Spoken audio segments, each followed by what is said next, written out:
too, man. Damn. This what happen when you be running late, bro. I didn't even do the... Man. What's up with y'all, man? Come on in, man. Double tap, hit the like button, man. Double tap. Here it is, man. Double tap, hit the like button. Double tap, hit the like button. Let me make sure that the volume is up. Welcome to the live chat. Remember to guard your privacy and abide by our community guideline. Welcome to the live. Thank you for that like already. We in the building, man. This gonna be a happy, but it's gonna be a good Monday, man. MAGA Monday, you know what we do on MAGA Monday. Trump news, Trump news, Trump news, giving Democrats the Boo-Hoo Blues, giving Democrats the Boo-Hoo Blues. Come on in, man, let's talk about it, man. Relax and talk sports. Mrs. Perfect Time, you see that color, man, join the channel, man. Double tap, hit the like button, like, share, subscribe. When you subscribe, you're going to get a plus sign. Hit the plus sign, become a member. Membership has its benefits, man. And what we do every day, relax and talk sports. Trump news, Trump news, Trump news. Giving Democrats the Boo-Hoo Blues. Giving Democrats the Boo-Hoo Blues. And today, all over the weekend, they've been crying.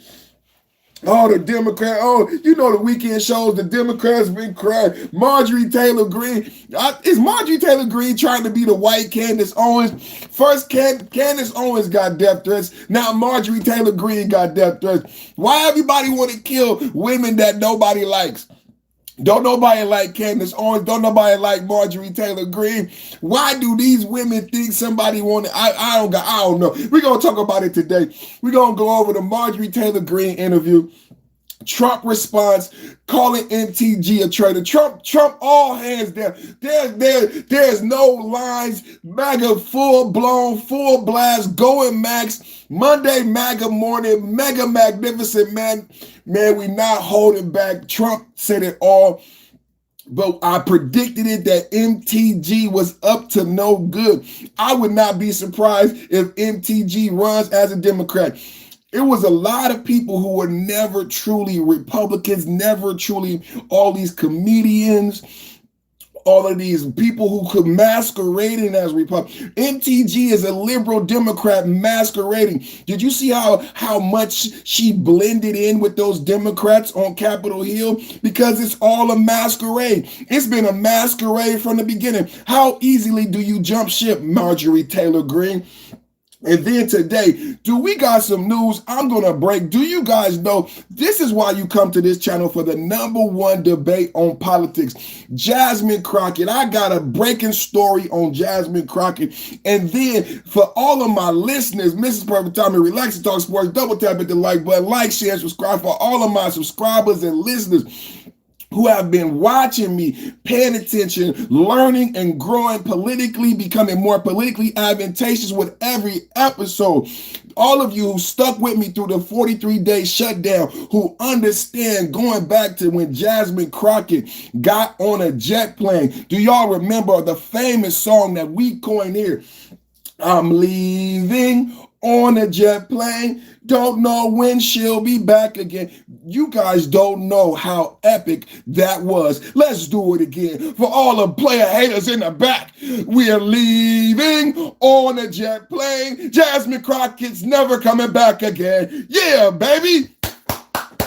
How much was that true? Man, them was the truest lyrics, man. Them was the realest lyrics I ever spoke. Them was the realest lyrics I ever wrote. The realest lyrics I ever wrote, the realest lyrics I ever spoke. Jasmine Crockett got on a jet plane. Jasmine Crockett never coming back again. Yes, yes, yes. Nobody truly, I understood. I said MAGA knows the climate. I said MAGA knows the climate. I said MAGA knows the climate. That's what I said. I said MAGA knows the climate. I don't care if you like Jasmine Crockett. Jasmine Crockett, scuttlebutt ass, got on a jet plane. Jasmine Crockett never coming back. Everybody's singing. Everybody's singing with me. We're leaving on a jet plane. Jasmine Crockett's never coming back again. Leaving. Get your Trump ass mega magnificent Monday. Let me get that MAGA in the chat. Let me get that MAGA in the chat. We fight back. We don't give a good googly moogly. Good googly moogly. That thing is juicy. It's not going to help you, Jasmine. It's not going to help you, Jasmine. Nothing is going to help you. Let's go, baby. Let's go, baby. Double tap and hit the like button. Oh, it is so much to unpack. It is so much. This is the #1 podcast on YouTube, the #1 hottest growing podcast on YouTube. We got Marjorie Traitor Greene doing a traitorous interview. We got Jasmine Crockett with breaking news. I'm going to break it here first on the #1 political channel. Then we also got Jasmine Crockett, alleged corruption. We're going to get into Jasmine Crockett, Elizabeth Warren, Democrats ActBlue, alleged corruption. But let's start off with Black Friday, because everybody that come in here be so surprised that a black man has so much political knowledge, and that I'm not left of the right. Pay attention. I have been educating my audience about tariffs, the benefits of tariffs, how much tariff revenue we've collected. Does anybody in the chat know when did we start collecting tariffs? Does anybody in the chat know how much tariff revenue we've collected? Do you know what happened on Black Friday? I'm going to break it down for you as we get into Marjorie Traitor Greene, as we get into Jasmine Crockett, man. You know, I just want to say what's up to all my degenerates. It's that Monday afternoon and the Democrats are crying blood. Granny just got robbed for $16,000. Mtg running from pipe bombs, and your grocery bill is about to need a safe word. Let's go. Meet Randy Best, 73-year-old retired in Plano, Texas. He wakes up one day and finds out he has supposedly sent Jasmine Crockett $16,000 in $10 and $25 donations. His wife goes, honey, we never even heard of this woman. I cannot make this story up. Check out my thumbnail, fire topic, ActBlue, funneling, diverting. There's been an investigation since March. No one really knows what's going on with Jasmine Crockett. Now we got $16,000. She collected over $800,000 with $3 million. Man, there's so much money. When she made the mistake, you know, when she was researching Jeffrey Epstein donations, she should have been researching her donations. I'm going to say it again. When you was making that faux pas, remember Jasmine Crockett, we caught her in a lie, a bold-faced lie, when she tried to say the Republicans accepted donations from the Jeffrey Epstein, and actually she was wrong, because the tax files show that the Republicans received money from a dentist named Jeffrey Epstein, and your felony felonious friend, you know, the one that was on the phone with Stacey Plassick during the interview, during the Senate investigation in 2019. Yeah, he only donated to Democrats per the IRS records. That's just a fact. But Mr. Randy Best is 73 years old. We're talking about elderly people in Texas being ripped off of their money, not even know where the money is going. Then you wondered about the 5 seats. I told you the 5 seats were insequential. The 5 seats didn't matter. Randy Best matters, a retired everyday American who just got ripped off for $16,000 by your Democratic Party. Double tap, hit the like button. Double tap at the like button. Nah, she not coming back. She not coming back. She ain't never coming back. She ain't never coming back. Double tap at the like button. Double tap at the like button. Jasmine Crockett gone. She ain't coming back. The thing that, but we gonna start off. Let's start off with MAGA. Let's start off with MAGA saving. Let's start off with MAGA saving Black Friday. Did you know that tariffs that started in August 1st, already collected $400,000, have saved Black Friday? It's been the biggest Black Friday in the past several years. You know what I'm saying? Some of the lowest prices and some of the highest profits that have been reported. You know what I'm saying? Let me get to this. Let me get to this. Oh, Marjorie Traitor Greene.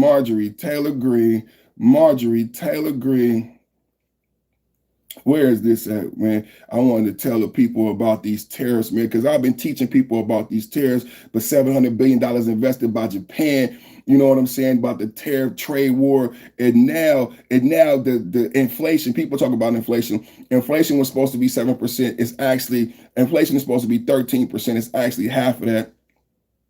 And then you have some of the biggest gains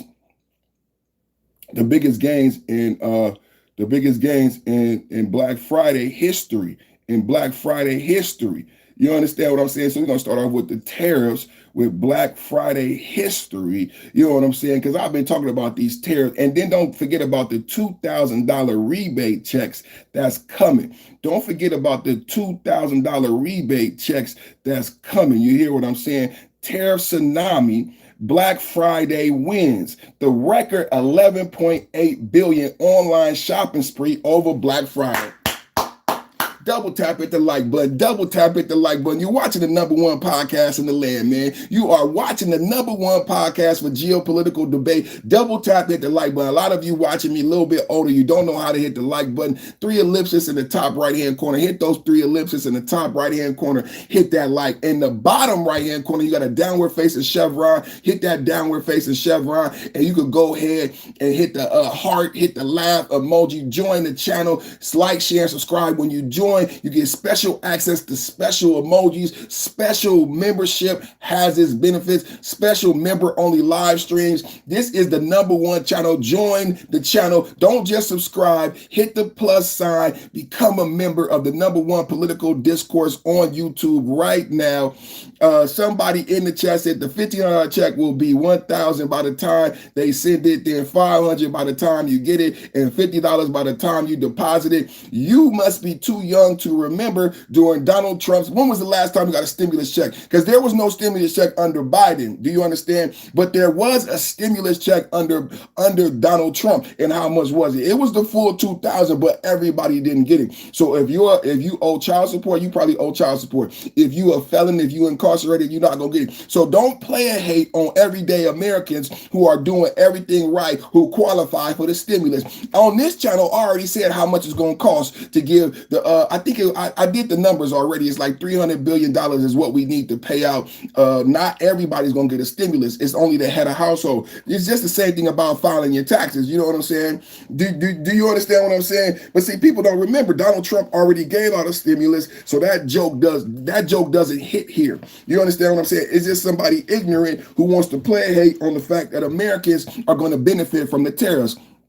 It's 2,000. It may be, but it's not just one stimulus check. How many stimulus checks went out under the last Donald Trump presidency? See, this is the thing about the trolls and ignorant people. This is why this is the #1 channel about political discourse and political debate, because I educate the ignorant audience who only seeks to distract, and they actually don't have facts, and they don't have education, and they don't have intellect. As they come in and then they get quiet when I say the things that I say, because I back up my opinion with facts. So the first thing I go to is the fact that Donald Trump is your only recent president that gave out a stimulus. How much was it? How many times did he give it out? And if you pay attention, you're probably new here, but you don't understand that over the entire presidency, we will collect trillions in tariff revenue. Did you know that? Over the entire presidency, we will collect trillions in tariff revenue. So it will be multiple stimulus checks. And this is the first apparatus in which that we will pay down. This is the first apparatus in which that we will pay down the $1 trillion debt. Every president that comes in talks about the debt. Debt is expanding. The debt is expanding. But now this is the first time that we will actually be paying down the debt. How will we pay down the debt? There's never been a mechanism to pay down the debt or to deal with the debt. There's a couple of things that Trump did. Trump don't do nothing but win. You're watching the MAGA Magnificent podcast. #1, we making NATO pay. We're no longer, did you hear the news over the weekend? How much we telling NATO that we ain't, this is America first on this channel. Double tap at the like button. This is MAGA Magnificent America first. This weekend, we just told NATO that we ain't going for the BS. And when Trump came in, the first thing he did was pull us out of the Paris climate accords, more profitable for America. And then what he did, he told NATO that if NATO doesn't pay its fair share, this is how do we get to peace. And this is how we get to peace. Did you hear about the Monroe Doctrine? I mean, I might, depends on if the chat has enough intellect. If the chat has enough intellect, we might get into the Monroe Doctrine and all of the peace and the peace goals. We're only 11 months into the first 4 years of a lame duck. Lame ducks don't be this productive. How many people in the chat know what a lame duck president? As a lame duck president, Donald Trump ain't got to do nothing but kick back. See, y'all don't know nothing about politics. You believe everything the Democrats just sold you. Donald Trump is a lame duck president, right? Does anybody know what a lame duck president is? He means he can't run again. Why is he being so prolific in his job? Why is he getting so many things done? Why is he signing so many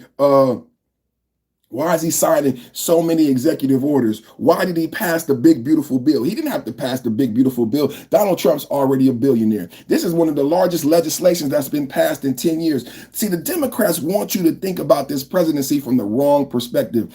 There's not enough intellect and understanding on the left. They don't ever talk about the fact that Donald Trump is a lame duck president. They want you to focus on a no kings protest. Well, Donald Trump is a billionaire. He doesn't want to be president again for a third term. Who would want to be president 3 times? Barack Obama was having gray hair by the time he left the president after 2 terms. Barack Obama didn't want to be president for a third term. It almost physically killed him. Look at what they say about his wife. Being a president is one of the hardest jobs that you could ever have. But Donald Trump is a lame duck president. And he can't be voted for again. So why is Donald Trump even doing so many things, right? Why is Donald Trump doing so much, right? Why has he accomplished so much?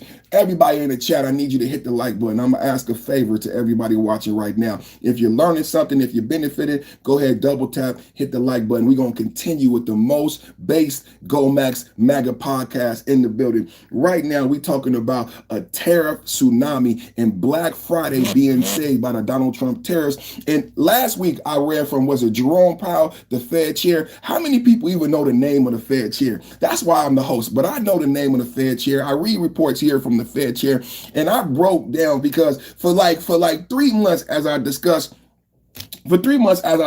tariffs, all I got in my chat is people saying tariffs are a tax. And it became eerily obvious to me that the Democrat spin machine works very well because the Fed chair, and if you go to any analytical report from any economist, is plain documented data that tariffs are not a tax, right?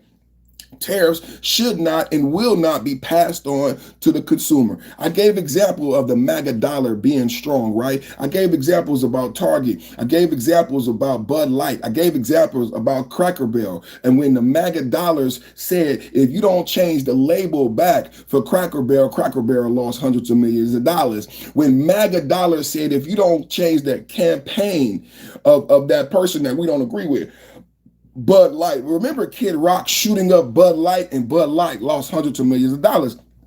Next thing you know, Bud Light has 2 good old boys selling Bud Light again. What's his name? Post Malone and that other comedian. Then what happens with Cracker Barrel? Next thing you know, Cracker Barrel puts the cracker back next to the barrel, right? What happened at Target? Target went woke. Target went broke. Target fired the CEO, and no longer does Target sell swimsuits that are made for women but are not made for women. Whatever the confusing shit that Target was doing, it's not doing it anymore.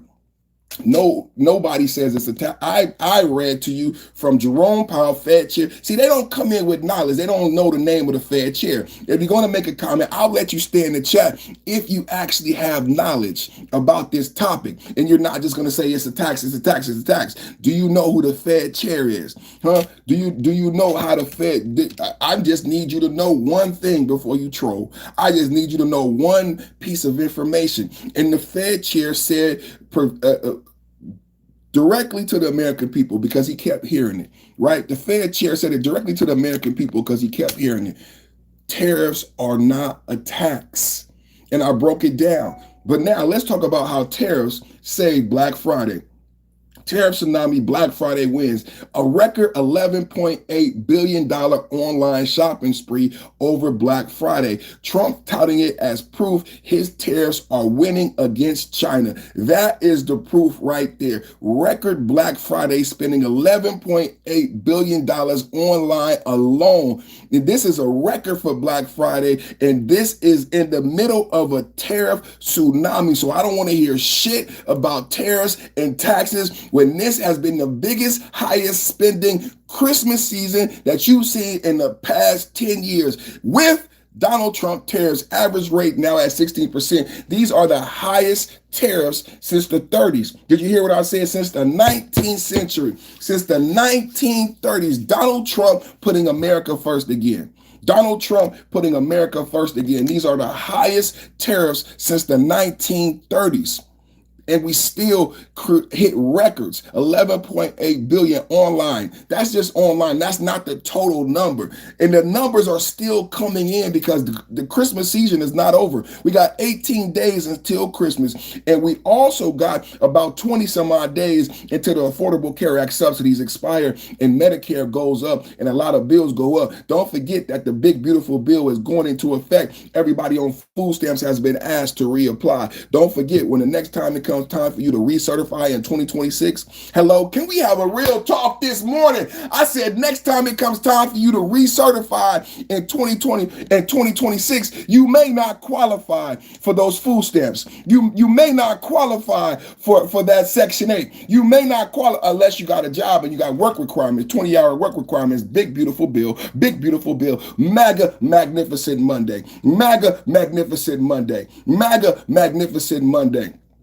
No, I don't want to see no paragraphs. If you got a paragraph, go ahead and put it in the super chat, right? If you got a paragraph, go ahead and put it in the super chat and like, share, and subscribe. So I know you a member and you on my side. If you're not a member and you putting a paragraph in my chat, I don't know if you're trolling or if you on my side. But if you want to put a paragraph in my chat, if you need to do all of that, go ahead and subscribe, hit the plus sign, become a member. Let us know that you're down for the get down. Let me know that you're down for the get down. That's all you got to do. Hit the like, share, subscribe, hit the plus sign. Go ahead and put a paragraph. Or you can hit the super chat. I would love it if you hit the super chat right now. Hit the super chat. Hit the super chat. Put your paragraph. It only costs $2. This is the thing about trolls too. They broke boys. This got to tell broke boys, be quiet. Ain't that the terminology? Broke boys, be quiet. That's the terminology. Broke boys, be quiet. If you have something to say, put your money where your mouth is. If you have something to say, put your money where your mouth is. That's all I got to say. If you have something to say, put your money where your mouth is, man. If you have something to say, put your money where your mouth is. That's all I got to say, man. Like, hold on, man. Let me handle this real quick, man. Let me handle this real quick, man. We're gonna go to members, we're gonna go to subscribers only, man. We're gonna go to subscribers only, man. That's it, man. We're gonna go to subscribers only, man. That's what it is. We going to subscribers only, man. That's all you got to do now. You could put, and I'm gonna address the comments with love and respect. We going to subscribers only, man. We going to subscribers only right here, man. Double tap at the like button, man. Double tap at the like button. You are watching the Perfect Timing Podcast. Back with the blast, in and out with a dash. 2025 won't last. We're going to get this done real fast in a blast with gas. Let's go, all my degenerates and my patrons. Record $11.8 billion online shopping spree over Black Friday. Trump is touting it as proof that the tariffs are winning against China. The average tariff rate right now is 16.8. The highest it's been since the 1930s. Nothing but MAGA facts. You know what I'm saying? Now that we cut the subscriber on, we ain't got to deal with the trolls trying to distract and naysayers. All we got is MAGA facts. They don't have any facts. All we got is MAGA Monday magnificent facts, baby. $11.8 million is a fact. Billion. These are MAGA magnificent facts, baby. The record is a fact. 60.8% tariffs is a fact. This tariff being this high since the 30s is a motherfucking fact. But executives at Kohl's and Under Armour are whispering doom. I don't understand this bullshit being lumped into 2025 when everybody knows Kohl's was going out of business last administration. How many people? I went to a Kohl's closeout sale. The Kohl's, I told you, the last Denny's closed. Under the Democrats, under Gavin Newsom, Biden, and Kamala Harris, there is no more shopping in California. There is no more shopping in downtown San Francisco. There is no more shopping in Oakland. They closed all the Walgreens. They closed all the Denny's, right? So what are you talking about? They closing everything in these Democratic enclaves. And so when you talk about Kohl's is not closing because of tariffs. Kohl's is closing for the same reason. Ain't no more JCPenney's, ain't no more Sears, ain't no more Toys R Us. This is the idiocy that you got to deal with. Kohl's has nothing to do with tariffs. As a matter of fact, Kohl's still has buckets loads of pre-tariff inventory. Do you understand what's going on right now in the market? Why it's so low prices? Why people are making so much money? Because companies like Kohl's have pre-tariff revenue. Companies like Kohl's have pre-tariff supplies that they got in high stock, but they still not selling it because people don't go to malls no more. People don't spend money in the same way. 11.8 billion online. Kohl's don't have a good online presence. You understand what I'm saying? Let's get into it. Kohl's and Under Armour are whispering doom. Under Armour hasn't produced a good sneaker in over 10 years. The last Under Armour sneaker was a sneaker that they made with Stephen Curry, and that was 17 years ago. He's been playing for the same team for 17 years. They won several championships, but Under Armour hasn't created another product since then. So Kohl's has already been going out of business, just like Walgreens, just like JCPenney, just like Sears. Like a lot of American companies have been suffering under the last administration, and Under Armour is in the same place. Pre-tariff stockpiles, listen to this, despite Kohl's and Under Armour are facing these closures despite having pre-tariff stockpiles, meaning they have shoes and clothes that they purchased at a low price from China when there was zero tariffs. And all they could do is make tons of money, but Americans still aren't shopping with Kohl's. Listen to this. Pre-tariff stockpiles dry up New York. And boom, price hikes on everything from couches to Xbox controllers. Microsoft already ate 29% of sales dip last go round.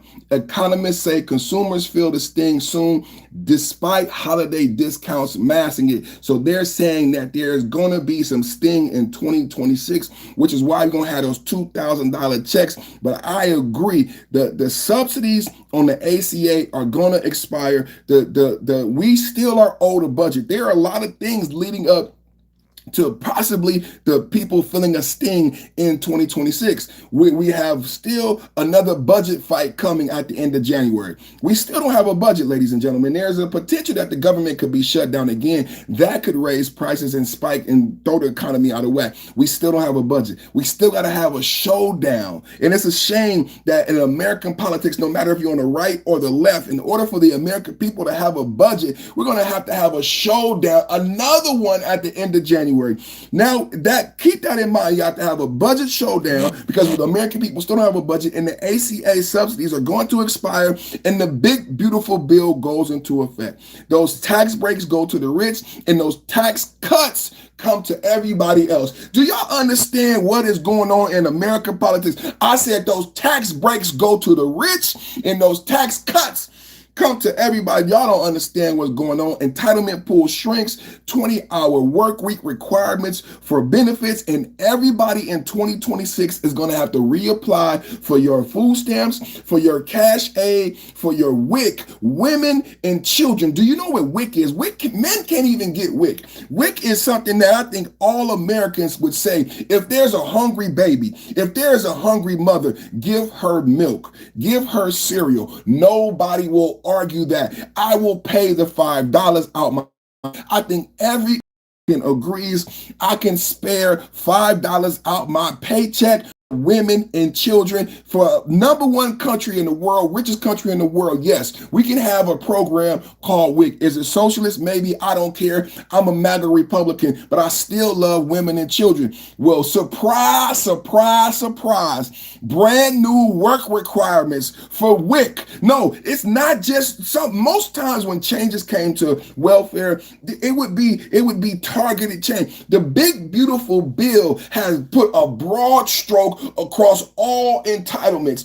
A lot of people would think they're not going to touch WIC, right? They're not going to touch women and children, right? Women and children still going to get the same benefit. There's not going to be new requirements for WIC. Yes, there's going to be new requirements for WIC.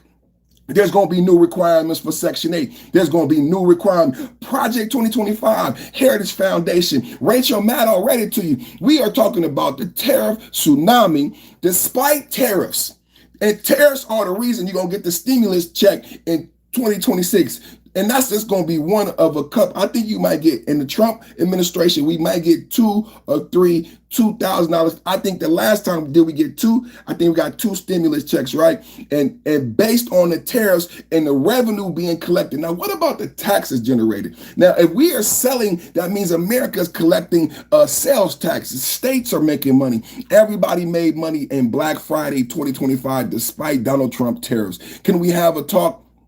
Can we have a talk this morning? 32,000, that last report, on pace for 2008. And Dems are pinning it all on Trumponomics. Boo-hoo-hoo.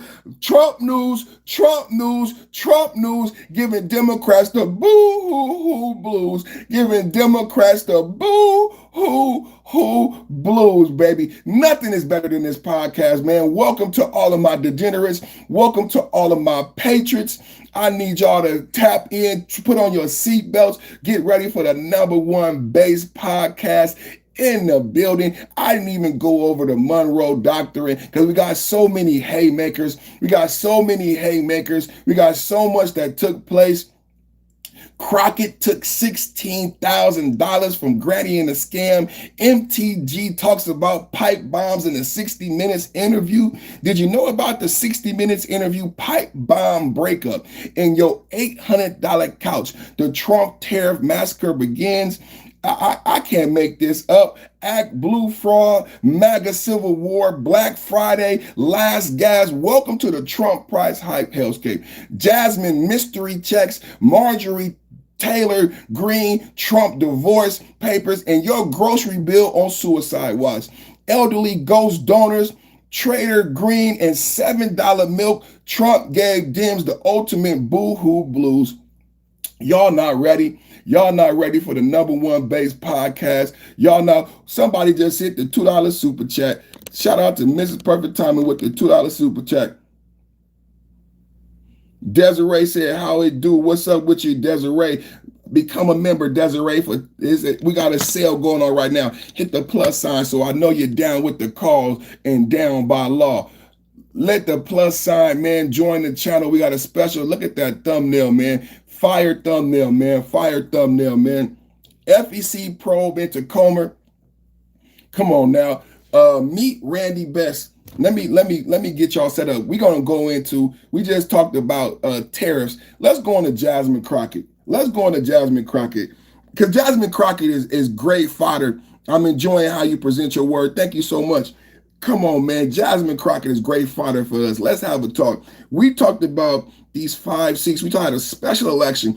If you've been with me watching it, understanding and being educated on the shutdown, I know a lot of people are in pain. A lot of people are in so much pain that they can't understand what's going on. So they're just angry, right? But a lot of people want understanding, and that's why I know a lot of people come here. Double tap, hit the like button. We need everybody right now watching to double tap, hit the like button to help us out in the algorithm. You see us right now struggling in the algorithm. The only thing that's going to help us right now is everybody right now. I'm asking a favor of you. Everybody watching right now, double tap so we can expand the conversation, right? We need to expand the conversation. I'm going to give out some great information this morning. Double tap, hit the like button, like, share, and subscribe. When you subscribe, you're going to get a plus sign. Join the channel. Jasmine Crockett and the government shutdown. The government was shut down for 43 days. Right preceding the shutdown was Jasmine Crockett's big fight over 5 seats in Texas doing a redistricting. What you heard about last week, we didn't talk about it much because so much Trump news has come out. But last week, Greg Abbott in Texas won a Supreme Court. Did you guys know this? We win so much. There are so many victories that it's hard to keep up. And I know people get upset with MAGA winning all the time. If I was a loser on the losing left, I would be upset too, because MAGA continues to win. We won those 5 seats in Texas. And then we just won in the Supreme Court, the redistricting. So there was an aspect I want to explain today about the Texas 5 seats in the redistricting and why Jasmine Crockett fought so hard that we never understood, that I want to share with you today. So when Jasmine Crockett was fighting for these 5 seats, it made them a national campaign. What made MAGA so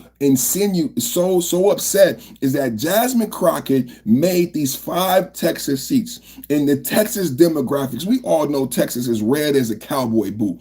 Texas is Democrat. Texas is Republican all the way. Always been, always gonna be, right? Texas is changing demographically to become more red, to become more Republican with the Donald Trump presidency. It made sense to a lot of us that Texas would do redistricting to reflect the demographic changes in the state, that more Republicans, we saw that with the election, right? What we did not know about these 5 seats, because that makes perfect sense, right? We saw the election. We know that the House belongs to the Republicans, the Senate belongs to the Republicans. We have a Republican in the White House who won over 80% of the vote, who's been given a mandate, right? So we've seen America become more red, including Texas. Made sense to me. Redistrict, redo the seats. There's more Republicans, right? That's American. That's reflecting the demographic changes in Texas. Jasmine Crockett made it a national campaign. She got on a jet plane, paid for it by your dollars. Remember, I looked up how much it cost. Jasmine Crockett and Texas Democrats flew to Chicago, flew to New York, and flew to Gavin Newsom's California on a private jet. They stayed in luxury hotels while in Chicago, while in New York, all on taxpayer dollars. When Jasmine Crockett left the state of Texas, they could not have a quorum, meaning they could not vote, meaning democracy stopped. There was a lot to unpack about these 5 seats. See, Jasmine Crockett made Texas local issue a national issue. It became a global issue, and they called Trump a king. It led to no king's protest. It led to a 43-day shutdown, but just 5 seats. Only 5 seats in Texas. When we discussed this, I coined a term, and I educated my audience on the term congressional math. I wanted to point you to the congressional math so that you understand how insequential these 5 seats were, because the congressional math says 219 to 213, meaning that the Republicans run the House by over 7 seats, that even if they got the 5 seats, the Republicans would still have the congressional math. Then they shut down the government for 43 days, preceding a special election over these 5 seats. So Gavin Newsom spent billions of dollars. They haven't rebuilt Southern California. Southern California burnt down because of Gavin Newsom's lack of politics. There was a reservoir. It was his responsibility to make sure. Imagine being the 5th largest economy in the globe. Imagine being the richest country in the world and you run out of water and your citizens die. Their homes and possessions burn to the ground. Are you really the richest country in the world? Do you really have the 5th largest economy in the world if when firefighters go to a fire hydrant, it runs dry, right?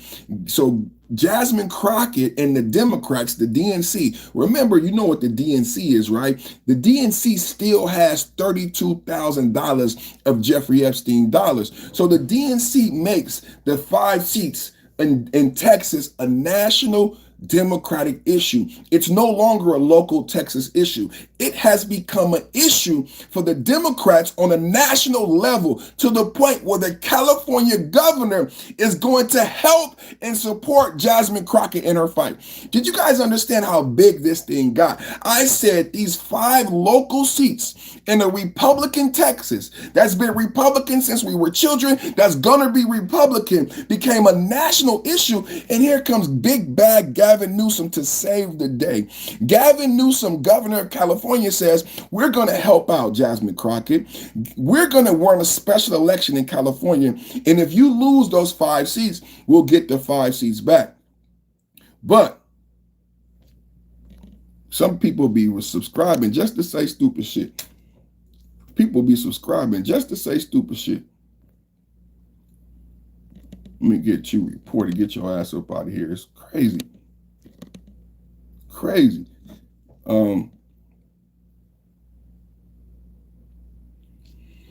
So Jasmine Crockett turns these 5 seats into a national issue. But you know what we didn't know about Jasmine Crockett in these 5 seats?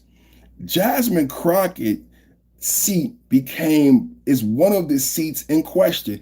How many people knew Jasmine Crockett, her particular seat, was one of the seats in question that would be merged out of existence. And now Jasmine Crockett, in order to keep her cushy job, where she never lost a paycheck during a 43-day shutdown, Jasmine Crockett was able to keep her weave. Remember, Jasmine Crockett kept getting a new weave. I thought that was disrespectful. I think the Democrats should have given up their paychecks. If you want to point to Donald Trump and blame the Republicans, why did you still accept your paychecks? Soldiers didn't get paid, air traffic controllers didn't get paid, TSS agents didn't get paid, essential government workers didn't get paid, Jasmine. You got paid and you didn't give up your paycheck and you did not donate your paycheck. You know what you did, Jasmine Crockett? You got your hair done every week during the shutdown. I thought it was extremely disrespectful.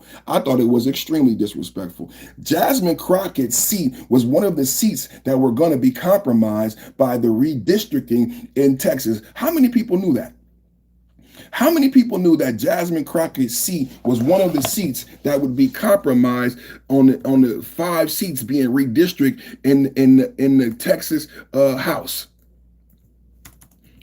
How many people knew that Jasmine Crockett would lose her congressional seat with these 5 seats and it became a national issue? I just want to know, why was Jasmine Crockett and keeping her job such a big deal for the DNC and the National Democratic Party overall? Okay, can somebody answer that for me? Why would Gavin Newsom, why would Pritzker, why would the female governor of New York who got her job from Cuomo being a creep? Y'all don't understand how the Democratic Party and the DNC work. Give details on Crockett's seat being one of the 5 and her motives. How many people knew Jasmine Crockett? Chuck said, I knew. I've been talking about these 5 seats and how Jasmine Crockett made it a national campaign, and I never knew that Jasmine Crockett actually was in jeopardy, because there was no way anybody would fathom that she would be such a child, that she would be so juvenile to take something that was going to affect her personally on a local level and disrupt geopolitics on a global scale for one Black woman.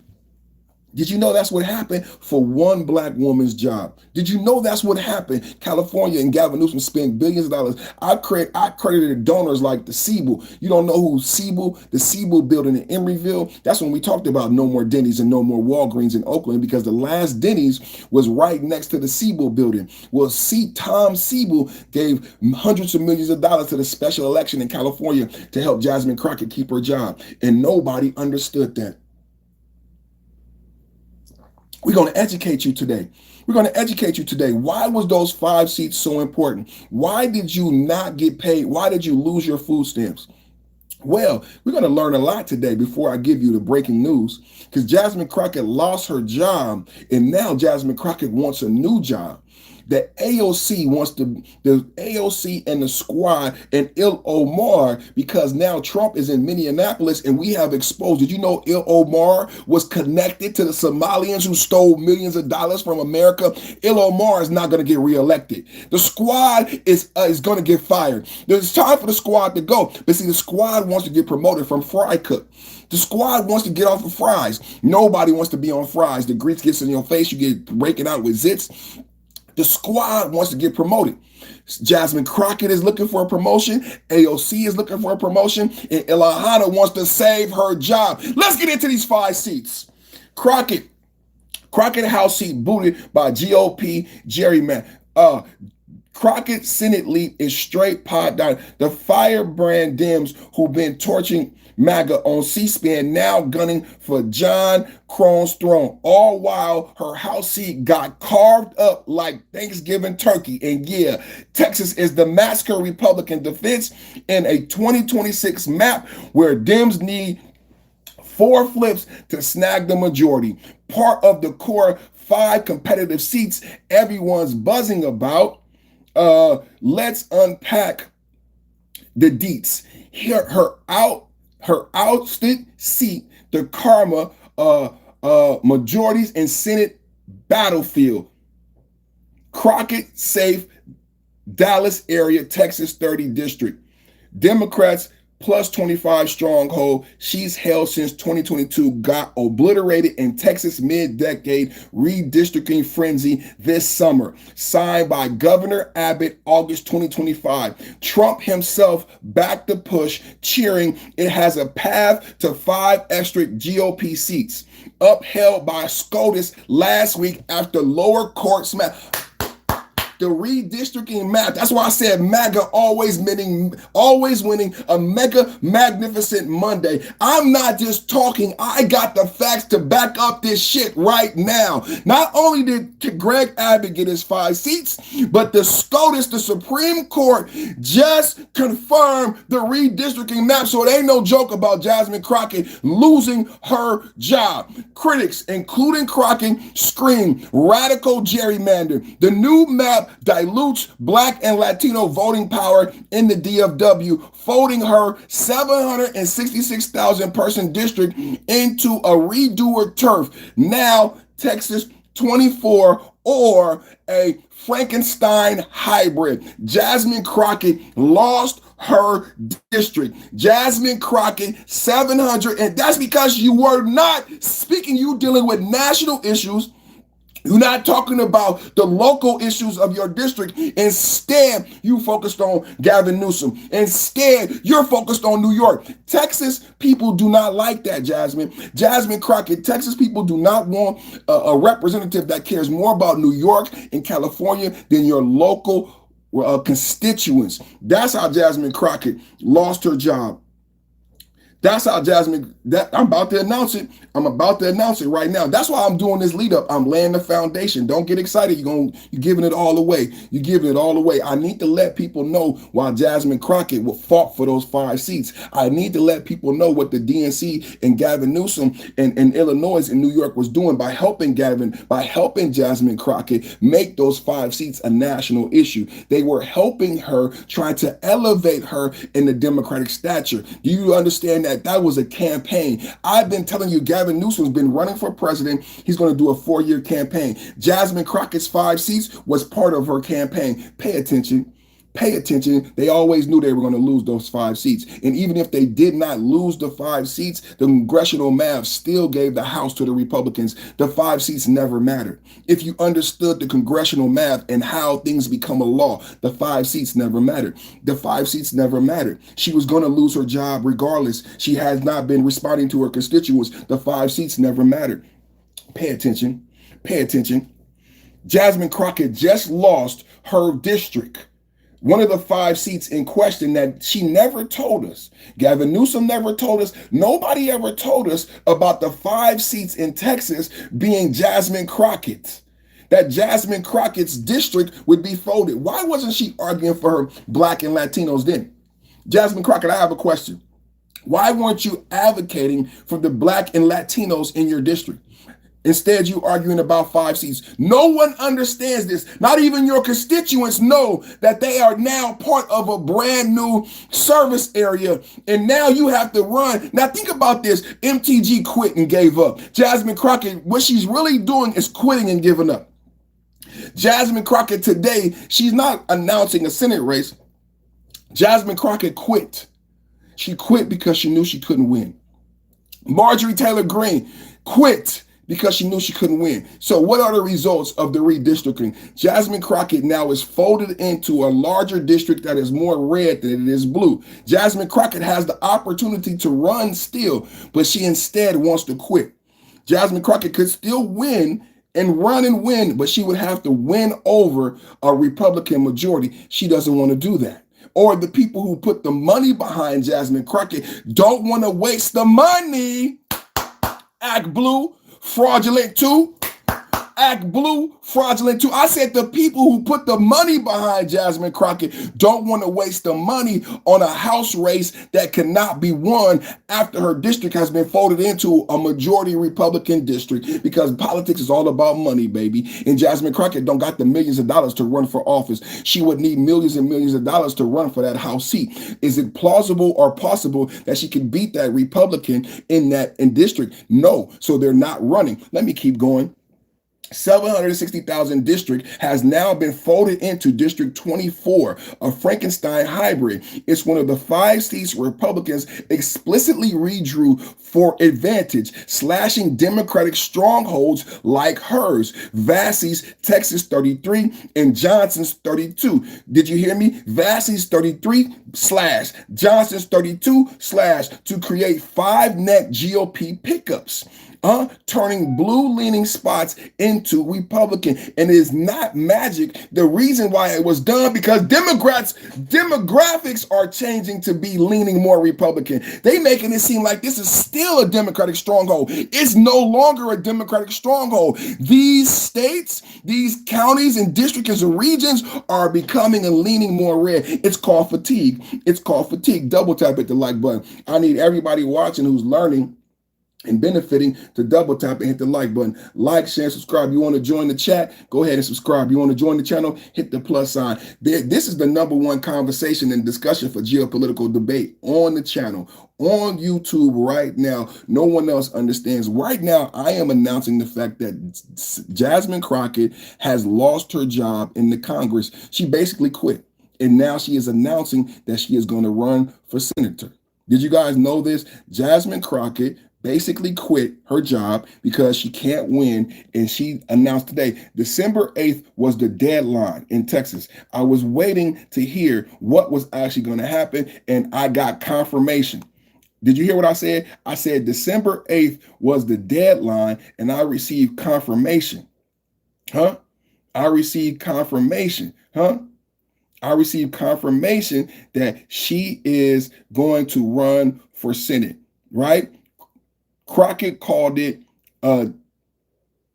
decimating her district, sparking her why fight for scraps when I can go big. Why fight for scraps? This is the logic that they're teaching our kids. When she left the state, she left the fight. She didn't do town halls. She didn't get consensus. She didn't gather up her constituency, which is why she's lost. Now, Jasmine Crockett, after her district is being enveloped, she could run again, but she's not because she don't have the money. She don't have the backing. Don't it remind you of somebody else you know that was black but not black, was the border czar but was not the border czar? It's okay if she's black, but was she the border czar? Crockett called it decimating her district, sparking her. Why fight over scraps? Meaning I'm not going to run for Congress again like Marjorie Traitor Greene. I'm gonna quit. This is what happens when you put women in politics, bruh. This shit is disgusting. Why fight over scraps when I could go big? Crockett's not subtle. This runs revenge wrapped in the righteousness, right? In a Fox interview back in October, she straight up said, if you want to take my seat of 766,000 away, I feel like there has to be some karma in that to where I take your seat that is 30 million away.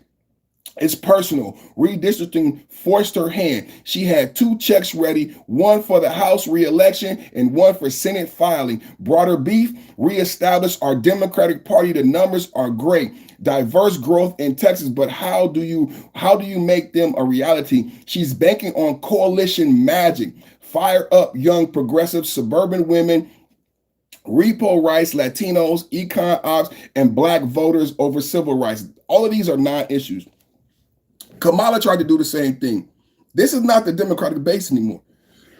It's actually idiotic to think. Number one, I'm going to share something with you just to bust your bubble, everybody watching. Jasmine Crockett is not going to win the Senate race.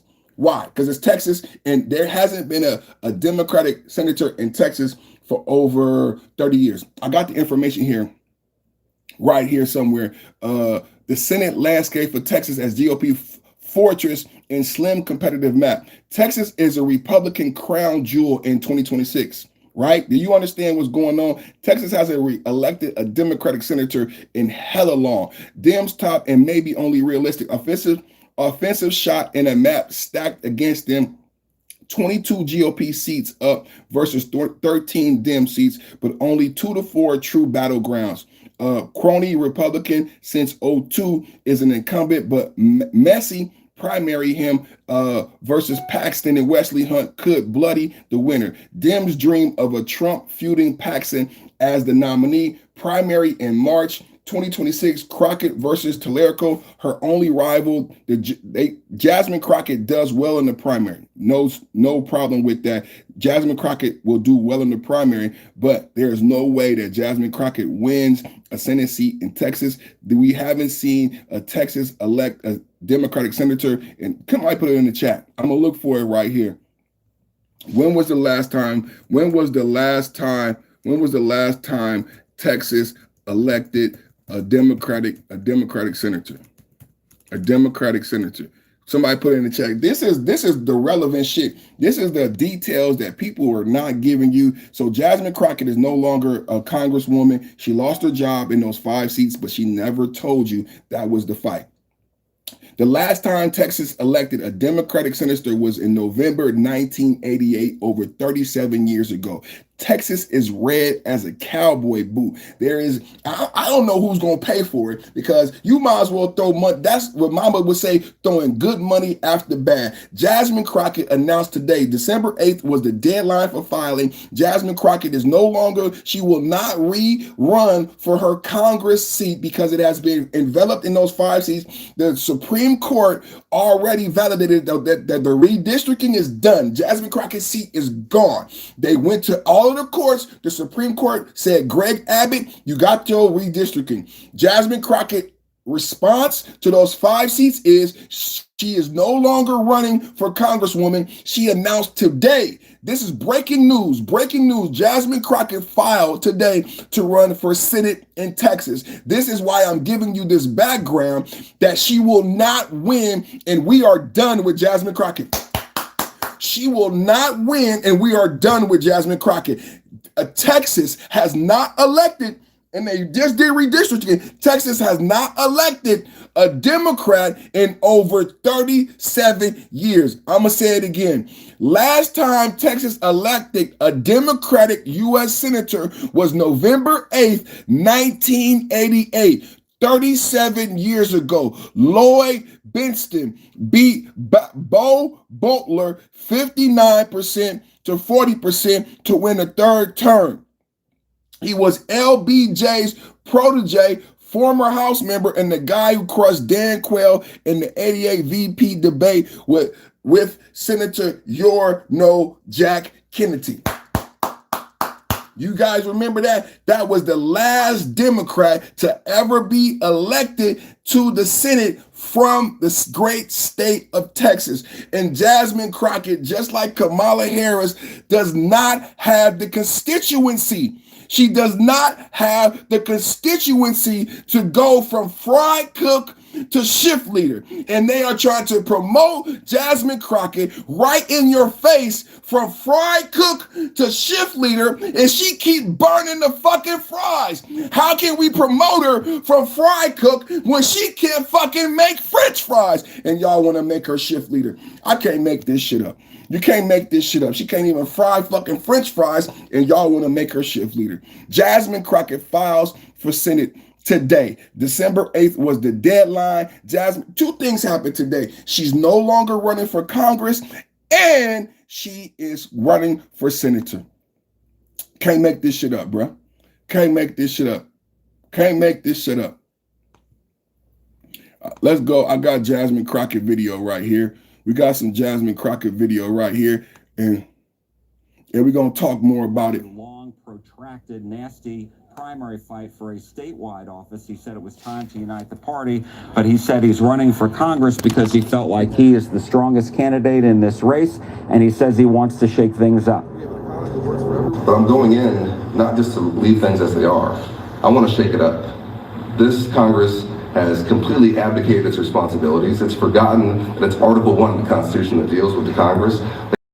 Completely, I think, left the American people wondering if there's leadership at all out there. Now, Congresswoman Crockett has warmed up to the idea to run for U.S. Senate over the past couple of months. I interviewed her several weeks ago, and she told me that she was, at the time, doing all the polling to determine whether she could win a general election, not just the Democratic primary. Take a listen. Ultimately, if that polling comes back and says that there's any Democrat that has a chance of winning in the way that I think we can win Texas, then I am going to support whoever that is. I am testing for the two other major candidates that are in this race, and I am going to be transparent and open up my polling, my internal polling that I spent a lot of money on. I'm going to open it up to them because this isn't about me. None of this should be about any individual. But at the end of the day, if the numbers are strong that I am our best shot, then it's bigger than my district. It's bigger than the state of Texas. This is about the country, because we know if we can change the Senate map in this country, then that's where we start to get wins. So Congresswoman Crockett is set to hold a news conference at 4:30 this afternoon in Dallas. And as I mentioned before, Allred will now face a primary challenge to get back into Congress. Congresswoman Julie Johnson of Farmers Branch has already filed to run in the 33rd Congressional District.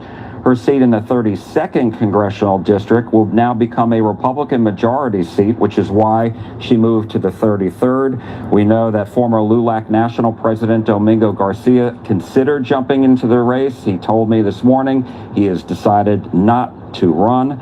And there is another sign, Ken, that Crockett is going to run for U.S. Senate, and that is senior pastor Freddie Haynes of the Friendship West Baptist Church in Dallas has already filed his paperwork to run for her old seat, the 30th Congressional District. That was this morning. We're also expecting Congressman Mark Vesey of Fort Worth to jump into that race to run for Crockett's old seat as well.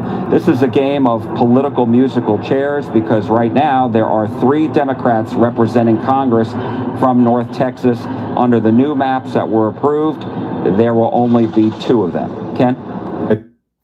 You guys understand what's going on? This is the breaking news today. Jasmine Crockett no longer running for the House. Jasmine Crockett's seat was one of the 5 seats that was enveloped into a brand new Republican district. Jasmine Crockett cannot win. I don't know why she thinks she can win the Senate race, but Jasmine Crockett, understanding that she cannot win in her brand new recreated district, has announced today. Today was a deadline. December 8th was the deadline to announce whether or not she would run for Senate. I have reports that she filed her paperwork and she is doing a press conference. Can anybody tell me in the chat, did she do the press conference yet? Let me look it up right now. Did Jasmine do her press conference to announce her Senate race? Did Jasmine do her press conference on the Senate race, on Senate bid?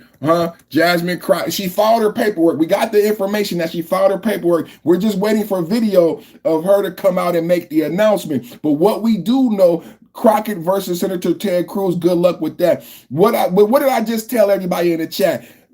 Texas has not elected a Democratic senator in over 37 years. The likelihood of Jasmine Crockett being the first Democrat to be elected to the Senate from Texas in 37 years is laughable. Jasmine Crockett has no chance to win this Senate seat, but I think she's going to use this campaign to distract. I think the DNC wants to use Jasmine Crockett as a pond for the 2026 election. Please remember who said this first. Please remember where you heard it first, that the DNC plans to use Jasmine Crockett as a pawn because we know from the facts and the statistics and the political map and numbers, she can't win in Texas.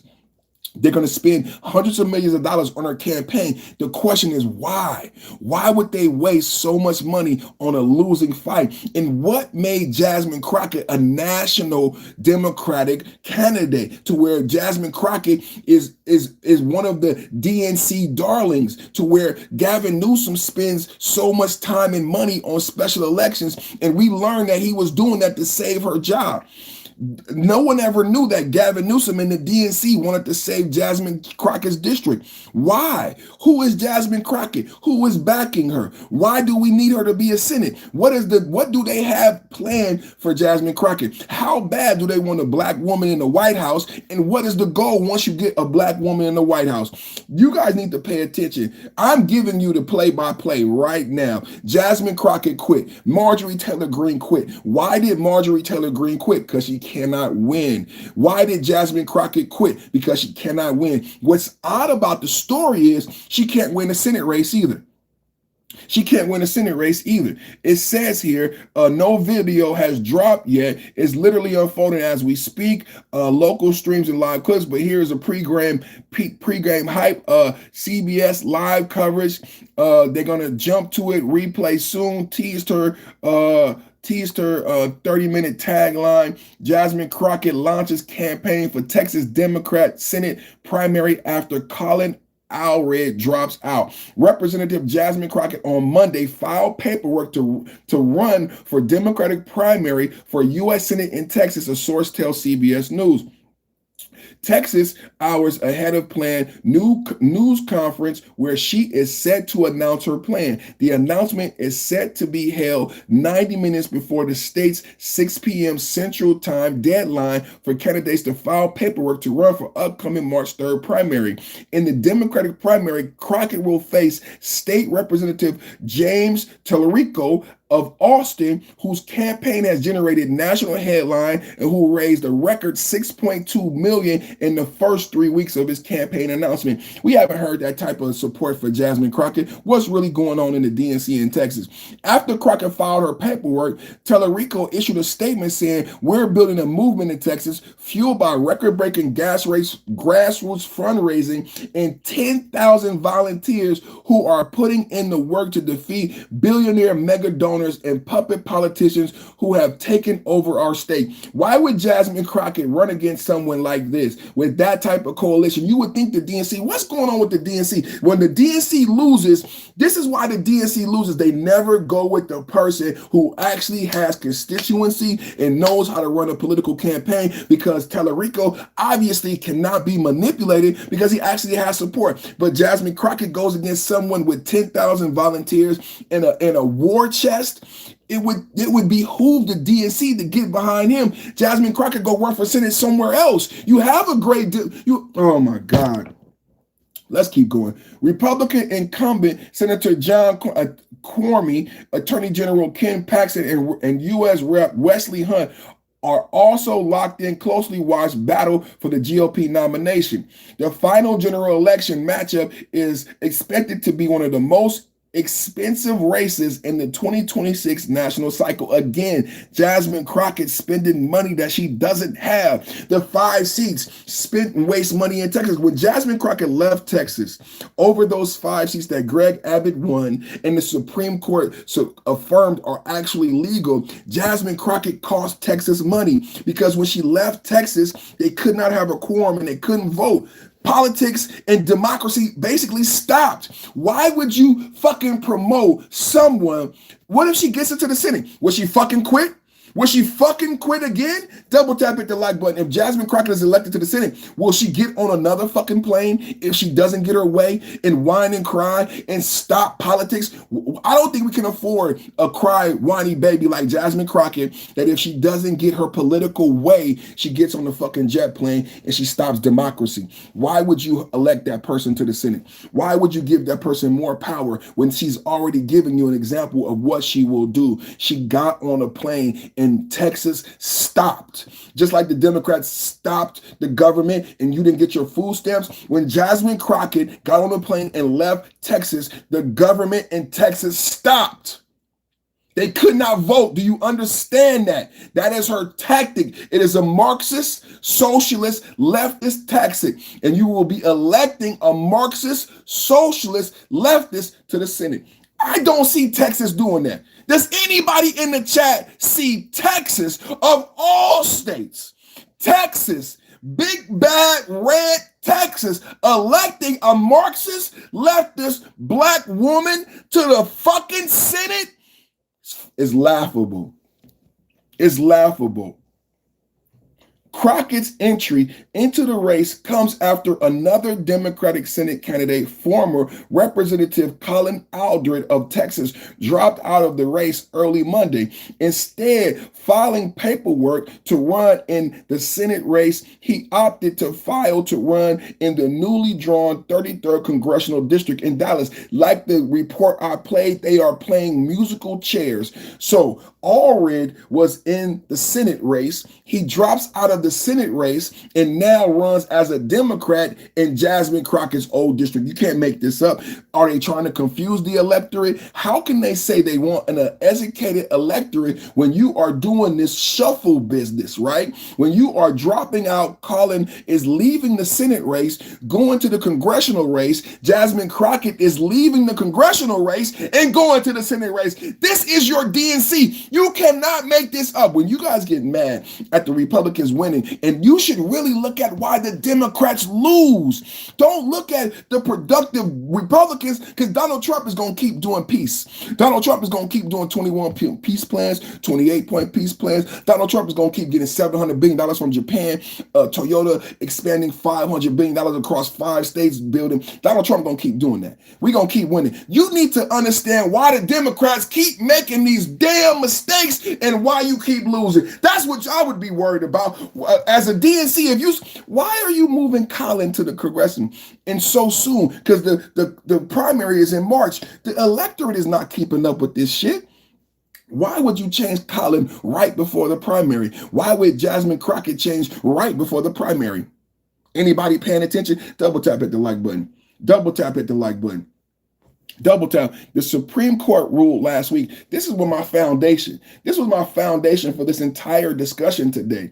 That the Supreme Court, see, this is the legality of it. The tariffs have benefited Black Friday. The tariffs paid for WIC. The tariffs paid for soldiers eating. We have collected for the first time in American history hundreds of billions of dollars in tariff revenue, trillions over this whole time. The facts matter.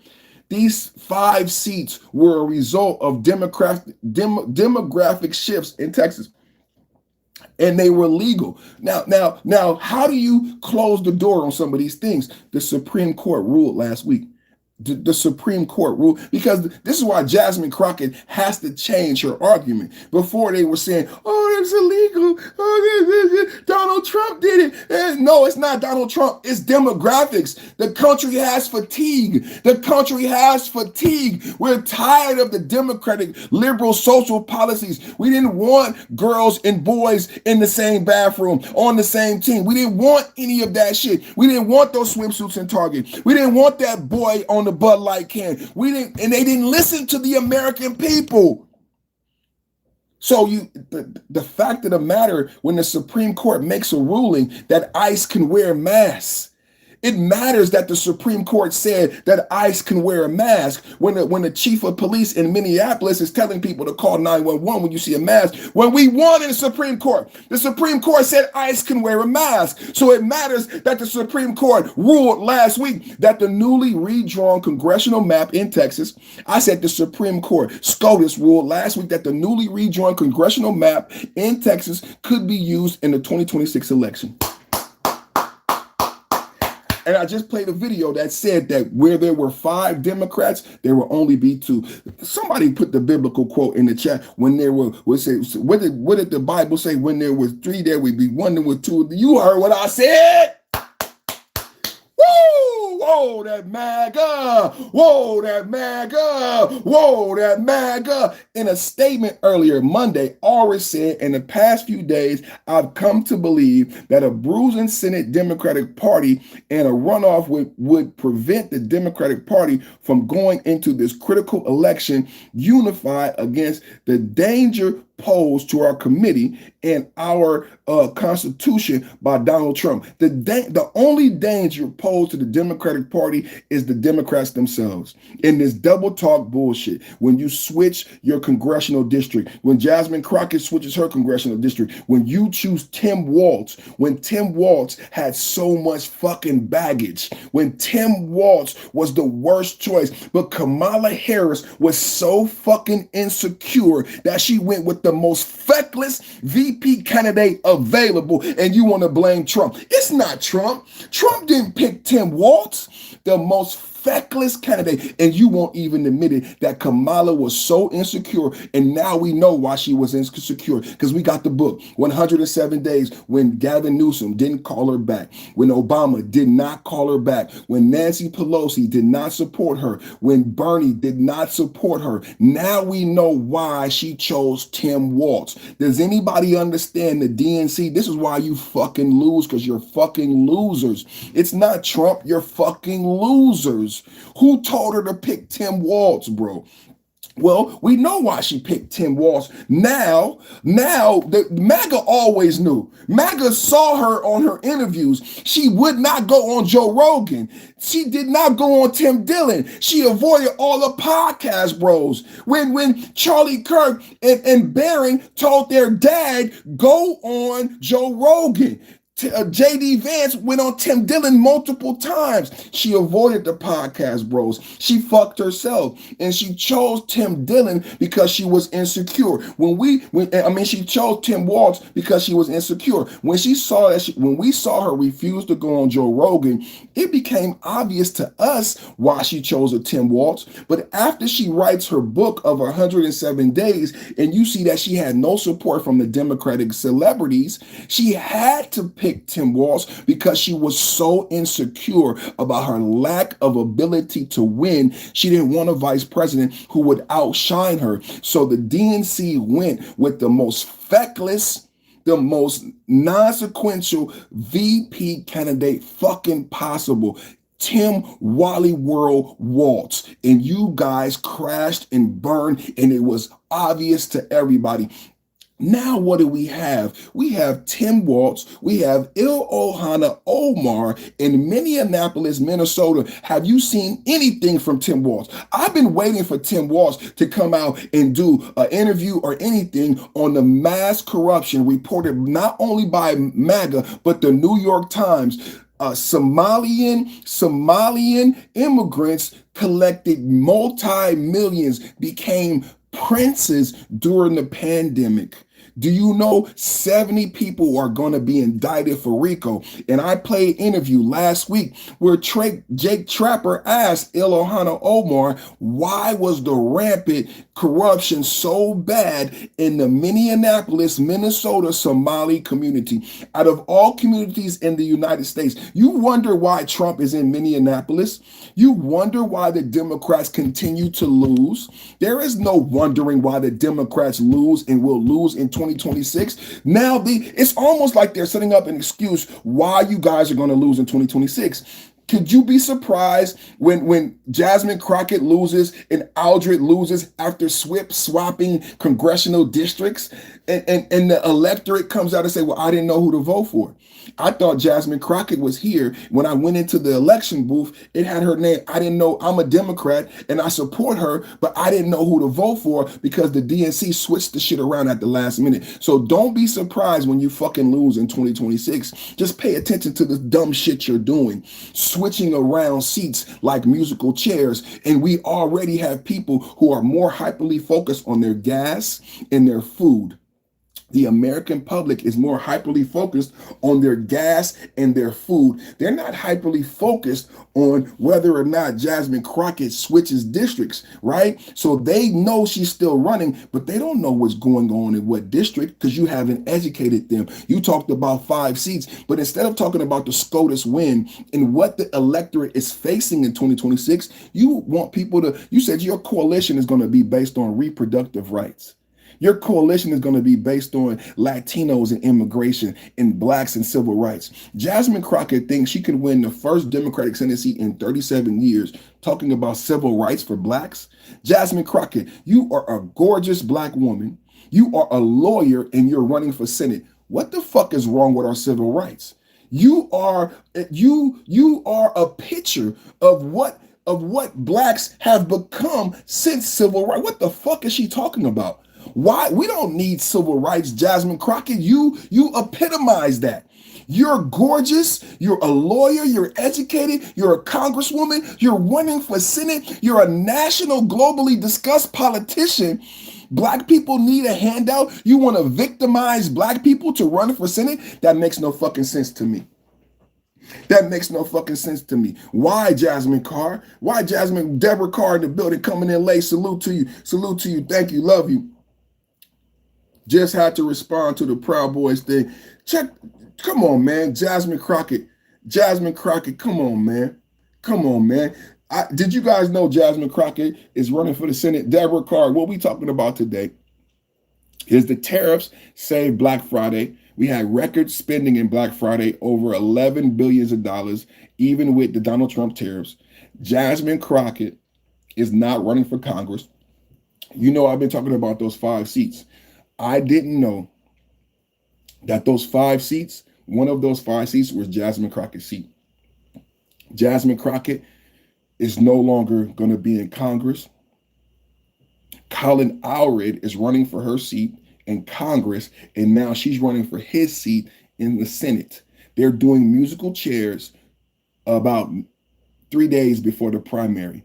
You know, just like Kamala Harris, who had never won a vote. Kamala Harris, who had never won a district, and the DNC chose her. Kamala Harris, who never got 1 vote. Kamala Harris, who never won a district. Well, Jasmine Crockett, there's never been a Democratic senator in Texas for 37 years. 37 years. And you think that Texas is going to elect a Marxist leftist from the squad to the Senate? Texas would go into hellfire before they elected a member of the squad to the Senate. Do y'all understand what's the optics? The optics of this? Imagine Texas promoting a member of the squad. No, Texas will not go down in history as the state that promoted a member of the squad to the Senate. No, no, no, no, no. Crockett is unemployed. Does she regret insulting Hot Wheels governor about Abbott unprovoked? She will. Crockett is unemployed. Jasmine Crockett is unemployed. That's what we're talking about today. We're talking about the tariffs. We're talking about $2,000 tariff stimulus checks in 2026. Donald Trump said 2026 tax year will be some of the biggest tax returns that Americans have ever seen. I'm going to say that again. Donald Trump and the tariffs and the trade said the 2026 IRS tax filing year will be one of the biggest tax returns that Americans have ever did see. Yes, yes, Lord. Over those tariffs, those beautiful, beautiful Trump tariffs come raining on down. Come raining on down, right? Now, let me talk about this ActBlue fraud before we get over to Marjorie Traitor Greene. Marjorie Traitor Greene, but I want to point you in a direction. Now, Jasmine Crockett is coming with some baggage into this Senate race. And one of the biggest things, if you look at my thumbnail, if you look at my description, Jasmine Crockett has to do with some donations from ActBlue. Jasmine Crockett has to do with some donations from ActBlue. Let's get into it.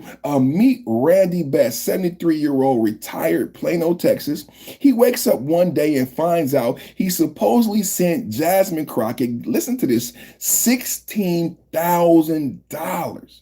$16,000 in a $10 and $25 donation, just a little bit. They was hitting him for a little bit. He's retired. He don't even work. This is a great American, paid all his taxes, worked his whole life. Now he in retirement, and the Democrats is stealing money, allegedly. $10 and $25 donations at a time. His wife goes, honey, we've never even heard of this woman. Cut to GOP challenger rolling up with the camera, grandma on the porch. We did not give her a dime. ActBlue magically charged their card hundreds of times, and Crockett still hasn't explained a single penny. She was under investigation starting in March. James Comer just called it the biggest money laundering operation in American history. That's your Democratic Party, folks, stealing from senior citizens while they scream about protecting democracy. You can't make this up. I got video. I said I got video to back it up. I got video to back it up. Yes, I do. Back it up. Back it up. Back it up like a dump truck. I said, I got video to back it up. Right here, Jasmine Crockett and Elizabeth Warren got some explaining to do. Elizabeth Warren allegedly diverted funds intended for victims of the LA fire to ActBlue. Here's a post with the link that was later found to be false. Here's a brother on the DOJ to audit everyone involved with ActBlue. Many assuming folks were donating to ActBlue without other knowledge. Did you guys hear about a tweet put up by Elizabeth Warren about an LA fire? But then the tweet actually went to help support the communities around LA being devastated by wildfires. Can you split a donation between Los Angeles Fire Department Foundation and the United States Greater Los Angeles? 100% of your donation go directly to the organizers. This link is not a link to a charity. It's a link to a Democratic fundraising platform. They take 3.9% of all of the transactions. You can't make this shit up. Did you hear what I said? I said Elizabeth Warren. That was a post, a Twitter post from Elizabeth Warren, where she said donate to the LA fire. Well, if you donated via that link, it actually went to ActBlue, a Democratic stronghold. You can't make this up. This is the actual. Now let's go to ActBlue collecting thousands of dollars from elderly people in Texas to support Democrats. Maybe this how Jasmine Crockett will pay for her Senate campaign, right? From your grandmothers. Huh? From your grandmother. Let's take a look at this video. Let's take a look at this video. To Randy Best's house, introduce myself, and just ask them straight up if they contributed to Jasmine's campaign, if they contributed that amount, and why they like her so much, because I might be able to learn a little bit of something while I'm up here. I'm way up here in Collin County. I'm in Plano, Texas, very far from TX30. It's very peculiar that somebody up here would give that much money to a candidate in our district. Maybe they have a special connection to the district. Let's go find out. I'm not gonna.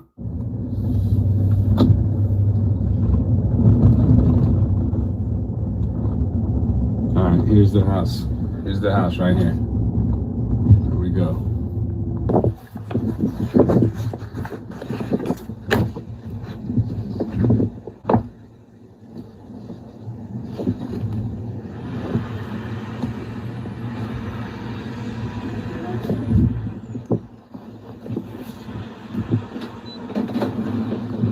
How do you do, ma'am? No soliciting. I'm not here. I'm not a solicitor. I'm Attorney Sheldon Daniels. Okay. Is there a Randy Best who lives here? That's my husband. Yeah. I just want to verify. Are you guys aware that you were charged over $16,000 last year? Yeah. What? I have a list of charges. I'm just here to verify that you guys know about this. $16,240 in political contributions to a candidate named Jasmine Crockett. Do you remember that at all? Not. Does your husband remember that at all? I don't know. He's on the road on his way to Colorado. Okay. It says here that he's not employed. Is he employed now? No, we're retired. Okay. I can leave this with you if you want. It's got your information on it. Yeah, you can just leave it on the table. Yes, ma'am. You mind if I take a picture? Go ahead. All right, thank you. Okay, guys, so I just drove by the home of this Randy Best guy. This guy, he's a 73-year-old retiree, unemployed. He and his wife, I guess they just travel around in an RV or something. I don't know, but he's on the road. His wife answered the door. She said that they had no idea what these charges were, and they had no idea that they were charged $16,000 or that they are responsible for $16,000 in political contributions to Jasmine Crockett. Yeah, she has them listed as political contributors. Now, mind you, I'm way up here in Plano. I'm in a totally different county. I'm in Collin County right now. The only reason why I'm even able to do this is because I practice law all over North Texas and I drive all over. So I know North Texas very well, Collin County, Dallas County, Tarrant County, Denton County, Grayson County. A lot of shady stuff going on with Jasmine Crockett, and I see why she was doing all this, because she's trying to distract from the corruption. I wonder how deep it goes. I wonder how deep it goes. I wonder how deep it goes too. That was a great video, brother. Great video, brother. Great. You can't. I love when we come with great video. So Randy Best is listed on her. This is IRS. You can't like you brought up Jeffrey Epstein. Jasmine Crockett is listed. You can't run from this. Jasmine Crockett. Randy Best is listed via the IRS is donating $16,000 to you. But there's a lot to extrapolate. He's 73, Jasmine. He's retired. He don't got $17,000 to donate to you. So how is it and why is it that a 73-year-old white man from Upper Texas, thousands of miles away from your county, is donating $16,000 to your campaign, and him and his wife have no recollection of the donations that came out a little bit at a time in the hood? You know what they call that? They call that nick 'em if you don't cut them. And you ever play dominoes? Anybody in here ever play dominoes? It's called nick 'em if you don't cut them. Nickel and dime them to death. That's what my mama used to say, nickel and dime them to death. And that's what Jasmine Crockett and the DOC at ActBlue is allegedly accused of, going back to March. Now, you must understand that as Jasmine Crockett runs for Senate, there is an investigation going back to March. These are not just allegations. This is an investigation that was filed in March. Did you guys know that? Yeah, Jasmine Crockett has been under investigation since March as it relates. Jasmine Crockett and Elizabeth Warren got some explaining to do. Representative Jasmine Crockett under FEC investigation over ActBlue campaign donations. That's going back to March. Did you guys know that? Did you guys know that? I just want to let people know the facts, right? It's because she's running for Senate. You need to know these things because she's running for Senate, that she's being under investigation from the FEC. I just wanted you to know that. And I needed you to know about this $16,000 from this elderly couple, right? From this elderly couple, right? And I believe before she ever gets to run for Senate, at least that this should be adjudicated, right? At least this should be adjudicated, right? Huh?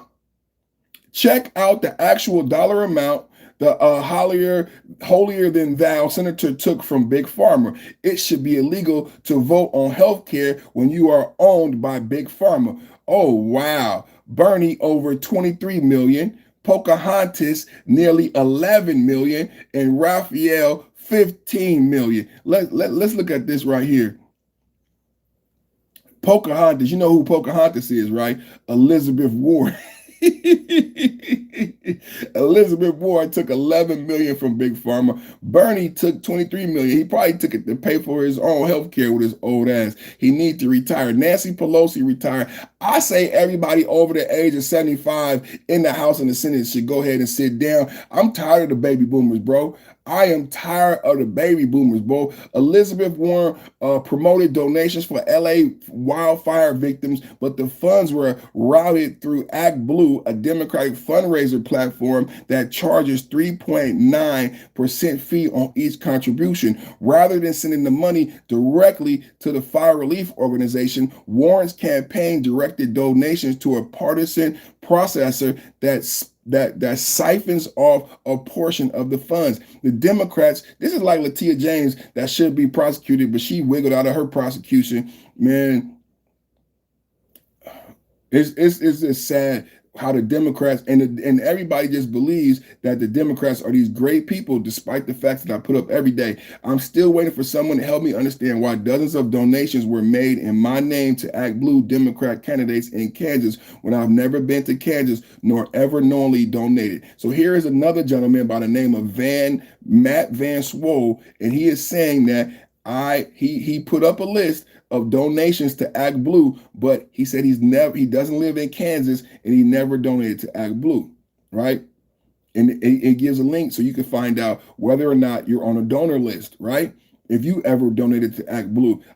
There is zero chance of the planet that 24 hours, 880,000, mostly first-time donors donated 80 million to Kamala Harris. Remember Kamala Harris got all that money? This has been going on. This is not just with Jasmine Crockett. Listen to this. This has been going on and was in the news earlier this year. If you ever once made a donation, I think you said you used to be on the left, then they keep using the names and sometimes the card info. There is zero chance on this planet that in 24 hours, 880,000, mostly first-time donors, donated $80 million to the Kamala Harris campaign. Remember, we heard about Kamala Harris raising all of this money. All the black women were dancing and cheering. Kamala Harris is ski-wee, it's ski-wee. And they said she raised all this money, Beyonce and everything, but nobody voted for her black ass. $80 million in 24 hours. The woman who got less than 1% of the vote in 2020 has a 37 approval rating and is polling worse than Joe Biden. They are laundering money through ActBlue. How stupid do you think people are? Where's the money, man? Where's the proof? Where's the proof that Kamala or Kamala or Jasmine Crockett has this much constituency and they have the ability to raise this kind of money? Where is it? The latest money laundering scheme uncovered by James O'Keefe is Citizens Canvases. The contributions were made through ActBlue and citizens all across the U.S. Smurfing, the activity of laundering money by conducting a large number of small transactions through banks and individuals. One person contributed $217,000, 12,000 different contributions in a 3-year period. You better go check your taxes. You better go check your bank account right now. If you've ever donated, if there's some Dems trolls in here right now, you better stop worrying about MAGA and you better start worrying about your pocketbook. And you need to go check right now if you ever donated to a Democrat. If you ever donated via ActBlue, you need to go find out if it's a reoccurring charge, if there was some secret writing, because ActBlue, there's one example of them charging a person over 12,000 times to add up to 217,000. Now, number one, if that was my bank, I would file a lawsuit against my bank. Over 12,000 charges over a 3-year period, and you never alert me? What about my overdraft? What about all these protections the bank account's supposed to have? Oh, we gonna protect you and fraud. We have all these special commercials like, we caught another fraud. Bank of America, we catch fraud. 12,000 fucking contributions in a 3-year period, and my bank never fucking calls me. The credit card never calls me. That's bullshit, man. That's bullshit, man. I can't stand that. Jasmine Crockett, and they want to get promoted. Muslim Army and OMG can answer them. This is an blue. D would have had to donate 3 times. Oh, Donald Trump helped me answer that question. The FEC records indicate that you donated $32,000, 3,000 different contributions people made at this address in your name. Are you aware of that happening? You're not aware of that happening? Talk to Donald Trump. Talk to Donald Trump? Well, how would Donald Trump help me answer that question? Hit him with a bat. Hit Donald Trump with a bat? Yeah, right over the head. How would that help me answer this question? It would certainly keep you in the news. To do with it. I want to see a scar on his fucking head. Now stop fucking with me. Whoa. Whoa. Cindy No of Annapolis, Maryland, who in the year 2022 allegedly contributed over 1,000 times to ActBlue, totaling $18,849.77. That means Cindy would have had to donate 3 times a day, every day, for the whole year. Hello? Hey there, Cindy. My name's James O'Keefe, and we're doing a story on the number of people that have donated with your address. Did you donate to ActBlue, a political cause? How many times a month do you donate to ActBlue? I don't know. I don't know how many times. I don't understand why I'm getting this. Well, the question is, you did donate to ActBlue, right? Yes, once in a while, yes. Did you donate 1,009 times? I don't know. I mean, once in a while I donate $5 or so dollars or something like that during election year. What about $18,850? I doubt that. Not that many donations. No, I don't think so. When the Federal Election Commission indicates that much money was donated to ActBlue and Biden for president. I wish I could have donated $18,000 to Biden's presidency. How much did you donate? I don't know. Order of magnitude. Like I said, I donate $5 once in a while because I have various charities I like to give to. You know people are using your address? I don't think so. So, interestingly enough, she said she donates something like $5 a month. But we're getting kind of a pattern of reactions here as we do this. The woman was a very nice lady. She talked to us. So, interestingly enough, it's even a two-party consent state like Maryland, with the camera out in the open, people are still being honest. This is sort of new to me.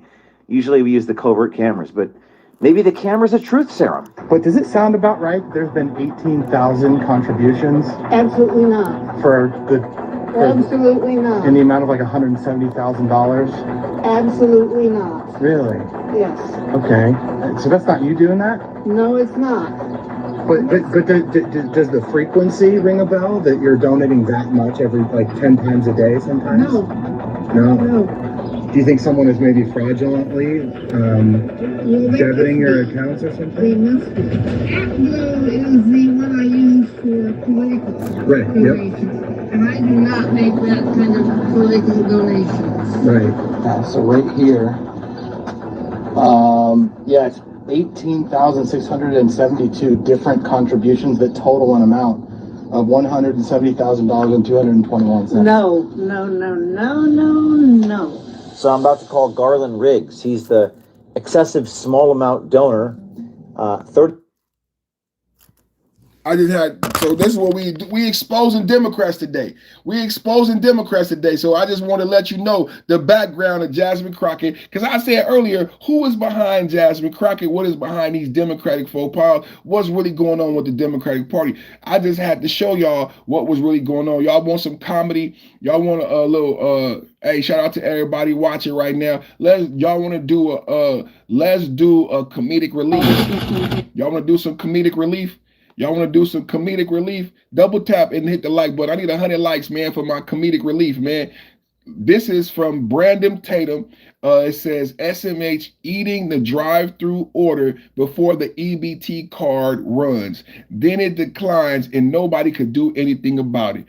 Y'all want to check this out? I'm going to keep going. We're going to get to Marjorie Traitor Greene. We're going to take a break for station identification. You're watching the Perfect Timing Podcast. My name is Perfect. Double tap, hit the like button. Let me know how you feel. I got $2 in my super chats. Go ahead, y'all. Go ahead and get the super chats rolling. Let's get my gift. What's the gift thing? Where the gift thing at, y'all? Still in the White House. Sit in White House. Sit in White House. What does that mean, James? Did you just subscribe? You're a new subscriber. Thank you for subscribing. Now let's do some comic relief. We're going to do some comic relief before we get into Marjorie Traitor Greene interview. I got a couple other little stories. A little comic relief. This is an EBT recipient ordering food and eating it without paying for it. Thank you, ma'am.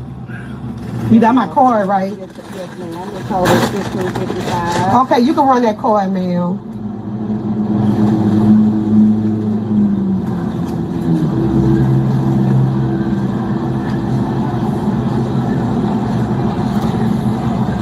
Okay, ma'am, your card declined. It's declined? Yes, ma'am. Okay, give me that card, ma'am. Tip, give me that money you got.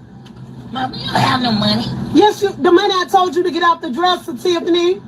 Mama, you said we ain't got no money. Go get it for free. We can't get this for free, Till. No, ma'am, you sure can't. You're going to have to give me the food back. I'm going to have to turn it back in. We can start eating it. That's okay, but you can, without the money, I can't let you have the food. Ma'am, let me get one more bite. Thank you, ma'am. You can't make this shit up. Let me get one more bite. You see, look at that first bite. Look how she get that first bite. Don't never give them the food before they pay for it. Look at how she grabbed that food and take that first bite. I need you to look at how she grabbed that food and take that first bite, man. Look at this first bite. Thank you, ma'am. You got my card, right? Yes, ma'am. The total is $15.55. Okay, you can run that card, ma'am.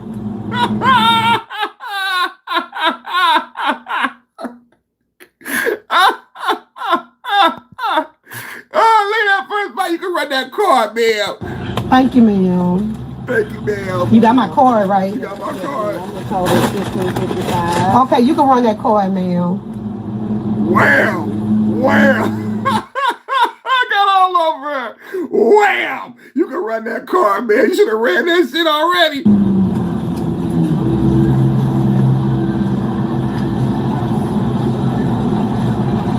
She know ain't nothing on that damn. She knows she's sitting there looking like it's money on that card. Don't you hate when a motherfucker do that shit? Don't you hate when a motherfucker, she looking like she know, ain't no goddamn money on that card, bitch. Look at her just staring at the card like it's money on that motherfucker. You know it ain't no money on that card. Oh, man. Okay, ma'am, your card declined. It's declined. It's declined. Okay, give me that card. Okay, give it back.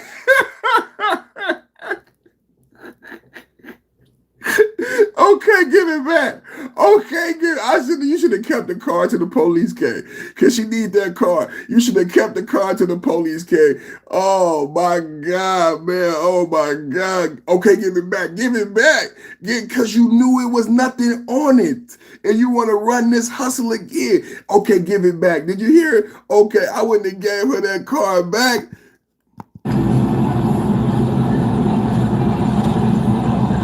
Okay, ma'am, your card declined. It's declined. Yes, ma'am. Okay, give me that card, ma'am. Tip, give me that money you got.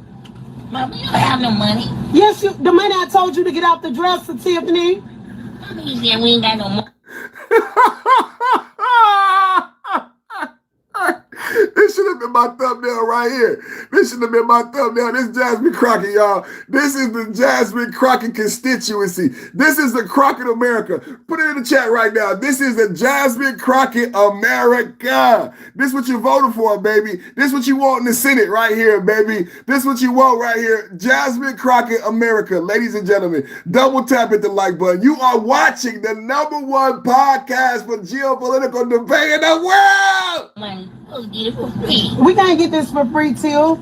No, ma'am, you still can't. You're going to have to give me the food back. I'm going to have to turn it back in and we can start eating it. That's okay, but you can, without the money, I can't let you have the food. Ma'am, let me get one more bite. No couth. No couth.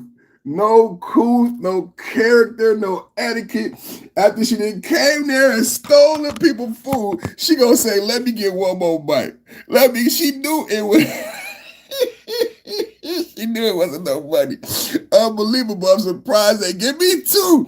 You said, I'm from Canada, love your pod. Thank you for watching, man. Thank you for subscribing. Can you believe this? You can't believe it, man. You can't make this stuff up, man. You can't make this stuff up, man.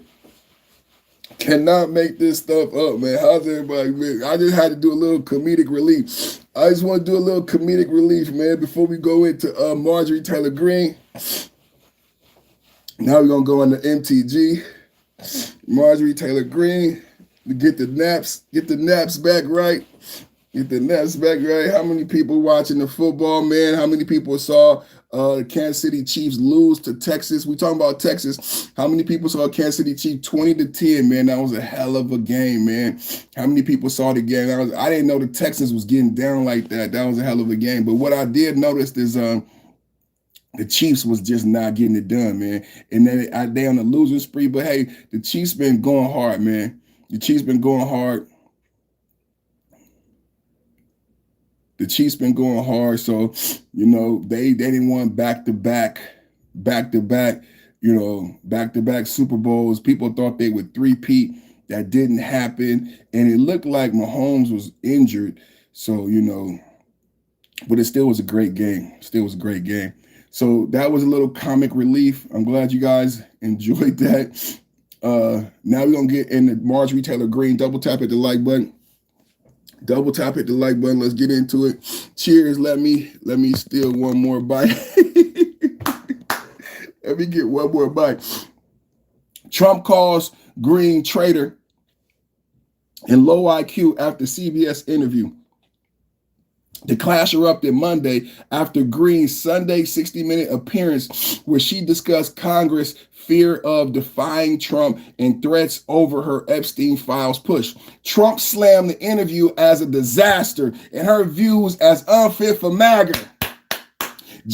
Marjorie Traitor Greene responded by posting a track AIPAC graphic showing she received $0 from pro-Israel groups while Trump got over 230 million since 2020. This is what it's about. MTG Traitor is just being light. MTG is worse than the Traitor, man, because it ain't even been, she scorched earth. It ain't even been 5 minutes. It's almost like she was preparing for this, right? It's almost like when you see a woman do this, your mother would tell you she never loved you and she has been preparing for this. Anybody got women in their life that love them? Anybody got women in their life that be honest with them when you see a woman scorn? Anybody got an honest woman, a grandmother, a noni, a auntie that's honest with you about women?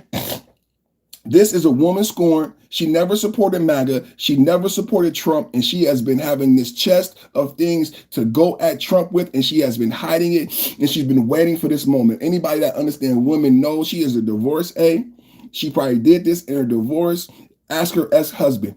Ask her ex-husband, did she do the same thing in a divorce? Did she have a litany, a treasure chest of shit to bring out against him? And he was caught off guard like, bitch, I thought you loved me. Bitch, I thought you loved me. And when they went through a divorce, she brought out all this shit as if she had been planning for this day. Anybody know a woman like that? Anybody know a woman like that? All right. Marjorie Traitor Greene reposted from AIPAC that she never received money from the Israel campaign, but Trump got over 200 million since 2020, mostly from Miriam Adelson super PAC. The exchange reveals growing tensions between the two over foreign policy, even as Greene plans to resign her seat effectively January 5th. All right. I am America First. Thank you for your attention to this matter. Marjorie Traitor Greene. Let's get some excerpts from her interview on 60 Minutes, and then we're gonna get some things from Trump. Before we go to that, let me give you another lead up. Let me go to some more lead up of this Marjorie Traitor Greene. Meanwhile, Marjorie Traitor Greene went full scorned ex-wife on 60 Minutes. That's what it is. Marjorie Traitor Greene, when MTG went full scorned ex-wife on 60 Minutes. I got pipe bombs at my house because Trump called me a traitor. Death threats to my son with his exact words in the subject line. Trump wakes up this morning and drops the nuke. Marjorie Traitor Greene, low IQ individual, rotten apple, MAGA replies are brutal. Bye, Felicia. Don't let the door hit you where the good Lord split you. You were never one of us. You were never one of us. That's just the actual fact. Let's get to some clips, man. Let's get to some clips about this shit, man. I want to get to some clips about this shit, man. Y'all want to see some clips? And then look at her with this shit on, man. God, dog, man. You can't make this up, man. Oh, man, we got to deal with this, man. Marjorie Traitor Greene, MTG trades on MAGA. I say she was never one of us. Let me know in the chat. Put a 1 in the chat if you think Marjorie Traitor Greene actually supported Trump, or put a 2 in the chat if she always hated Trump. 1 in the chat if you believe Marjorie Traitor Greene actually really supported Trump. 2 in the chat if you believe she always hated Trump. It wasn't a decision that I came to lightly, but it was a very important decision for myself and also for my family. It was sudden. It was sudden, but a lot of things changed. I stood for women who were raped when they were 14 years old, and the president that I fought for 5 years called me a traitor for that. And so that changed the landscape of things. So I'm going to ask you straight out. Mm-hmm. Did you surrender? Did Donald Trump run you out of town? Yes. No, not at all. Actually, Leslie, it's more like this, is I said in my statement, I will be no one's battered wife, and I meant it. And I won't allow the system to abuse me anymore. You really feel abused. You know, he did come after you pretty hard. He called you a lunatic, I'm quoting. He said all she does is complain, complain, complain in caps, and then he called you a traitor. So he hit you, whacked you. Yes, he did this in the same time span where President Trump brought in the Al-Qaeda leader that was wanted by the U.S. government, who is now the president of Syria. Then within a week, he brought in the Crown Prince, MBS, who murdered an American journalist. And then he brought in the newly elected Democrat socialist mayor of New York. That was the time span that he called me a traitor. We're going to watch that again. But I have a question for the chat. I have a question. Double tap, hit the like button. Thank you to everybody who coming in. We on subscribe mode. If you want to join the chat, hit the subscribe button. Double tap, hit the like button. I have a question for the chat. What's worse on a scale, traitor or abuser, wife beater, woman hitter? You know what I'm saying? Because both of these women just said Trump hit you. They were talking about verbal, right? They were making an analogy that Trump hit you, but verbally. But she didn't say he hit you verbally. She said Trump hit you. And then she said, I'm not a battered wife. So she's calling Trump, who's a happily married man. Trump is a happily married man, has an 18-year-old son that's in high school, going to college, who has to hear this bullshit while he's in school. You're calling Trump, the president of the United States, and a happily married man, a wife beater. Why would you insinuate things like this? So I just need to know from the chat, what's worse, being called a traitor when you turn your back on someone who's the fucking president, when you actually did traitorous behavior, or calling a man who is happily married in this climate of feminism, toxic masculinity, a fucking wife beater? What's worse? Let's listen to it again. I wanted to, it wasn't a decision that I wanted to call those points out to you and listen again as I play it back. And I want you to hear what I heard. Wife beater, he hit me. And then the other woman in the interview acknowledged Trump hit you. Yes, he hit me. I want everybody to hear that. I need everybody to hear it. You didn't hear it the first time. It takes someone like me with the most base content on the internet. No one else is going max like this. No one else is going max and calling out MTG for her bullshit. What has Trump done for you to label him as a wife beater? came too lightly, but it was a very important decision for myself and also for my family. It was sudden. It was sudden, but a lot of things changed. I stood for women who were raped when they were 14 years old, and the president that I fought for 5 years called me a traitor for that. And so that changed the landscape of things. So I'm going to ask you straight out. Did you surrender? Did Donald Trump run you out of town? No, not at all. Actually, Leslie, it's more like this, is I said in my statement, I will be no one's battered wife, and I meant it. And I won't allow the system to abuse me anymore. You really feel abused. You know, he did come after you pretty hard. He called you a lunatic, I'm quoting. He said all she does is complain, complain, complain in caps, and then he called you a traitor. So he hit you, whacked you. Yes, he did this in this. So he hit you. He whacked you. I misquoted her, you guys. I misquoted. She said he hit you. He whacked you. I'm not going to be a scorned wife. Donald Trump hit you. And he whacked you. That's what she said. Donald Trump hit you. Donald Trump whacked you. Let's listen to it again. I'm quoting. He said all she does is complain, complain, complain in caps, and then he called you a traitor. So he hit you, whacked you. Yes, he did this in the Yes, he hit you. He whacked you. Yes. Same time span where President Trump brought in the Al-Qaeda leader that was wanted by the U.S. government, who is now the president of Syria. Then within a week, he brought in the Crown Prince, MBS, who murdered an American journalist. And then he brought in the newly elected Democrat socialist mayor of New York. What does that have to do? What does that have to do with you, Marjorie Traitor Greene? And how does that relate to Donald Trump hitting or whacking someone that he's never had physical contact with? That was the time span that he called me a traitor. So what was it then? Was it Was it Donald Trump calling you a traitor because of your traitorous behavior? Or which was it, Marjorie Traitor Greene? How many people in the chat believe, did you hear it the first time? I don't think you heard it the first time. Let me read to you Trump's rebuttal. Let me read to you Trump's rebuttal to that interview. Trump demands an apology from CBS. Remember, Trump won $16 million in the lawsuit. Trump just won millions of dollars in the lawsuit about fake news. Now, everybody made it a joke about fake news, but it really was fake news to the tune of $16 million. Now, here goes Trump rebuttal via Truth Social. Let's read what Trump said via Truth Social. Y'all want to read Trump's rebuttal to that interview? Here we go right here. The only reason Marjorie Traitor Brown, I love Trump. He got the best. It is no longer MTG, it's MTB. Marjorie Traitor Brown, Greene turns Brown under stress, went bad is that she was jilted by the President of the United States. Certainly not the first time she has been jilted. Too much work, not enough time. And her ideas are now really bad. She sort of reminds me of a rotten apple. Marjorie is not America First or MAGA. Everybody put in the chat. Marjorie is not America First or MAGA because nobody could have changed her views so fast. That's what I said. Didn't I say that? This is from a 75, 80-year-old man. He's been a billionaire a long time. He agrees with what I just said because I learned it from my mama. Nobody could have changed their views that fast.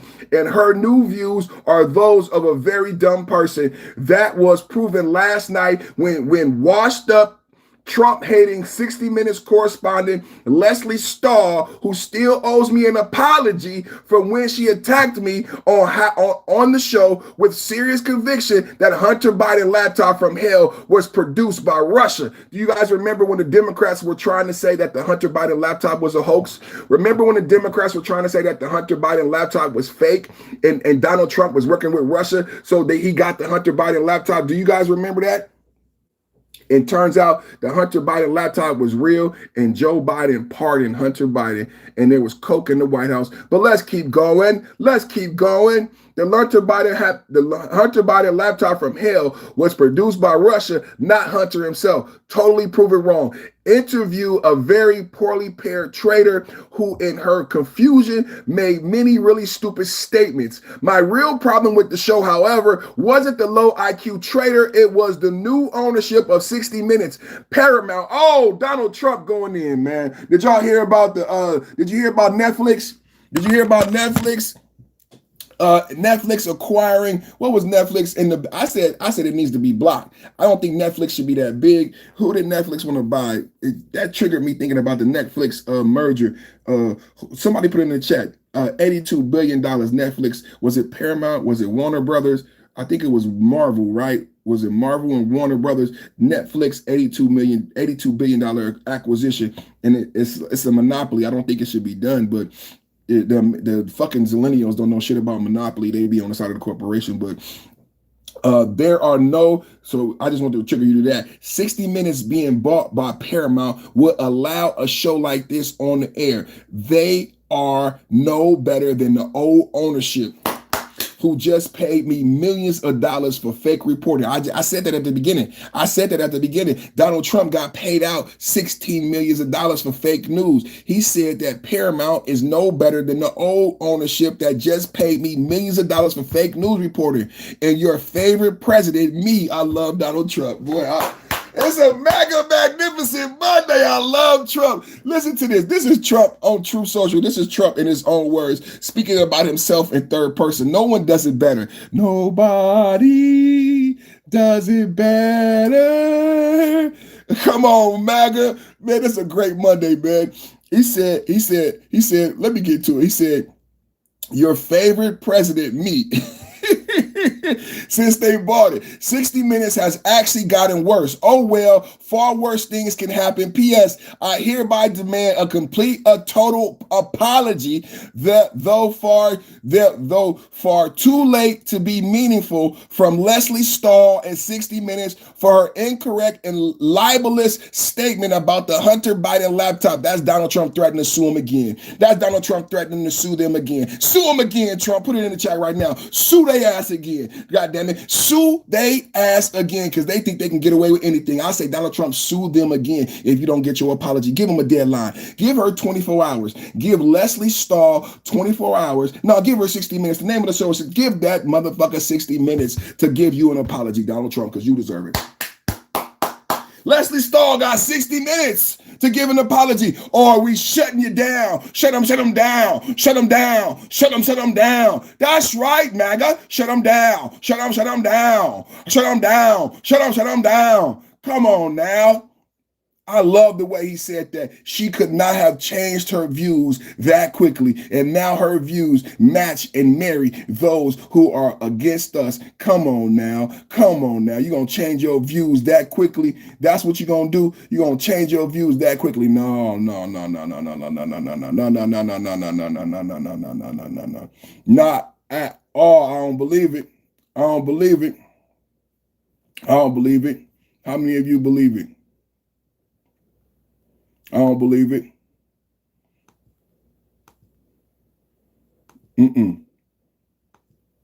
Let's go to another clip. You can pick one city. I got another fire clip for us.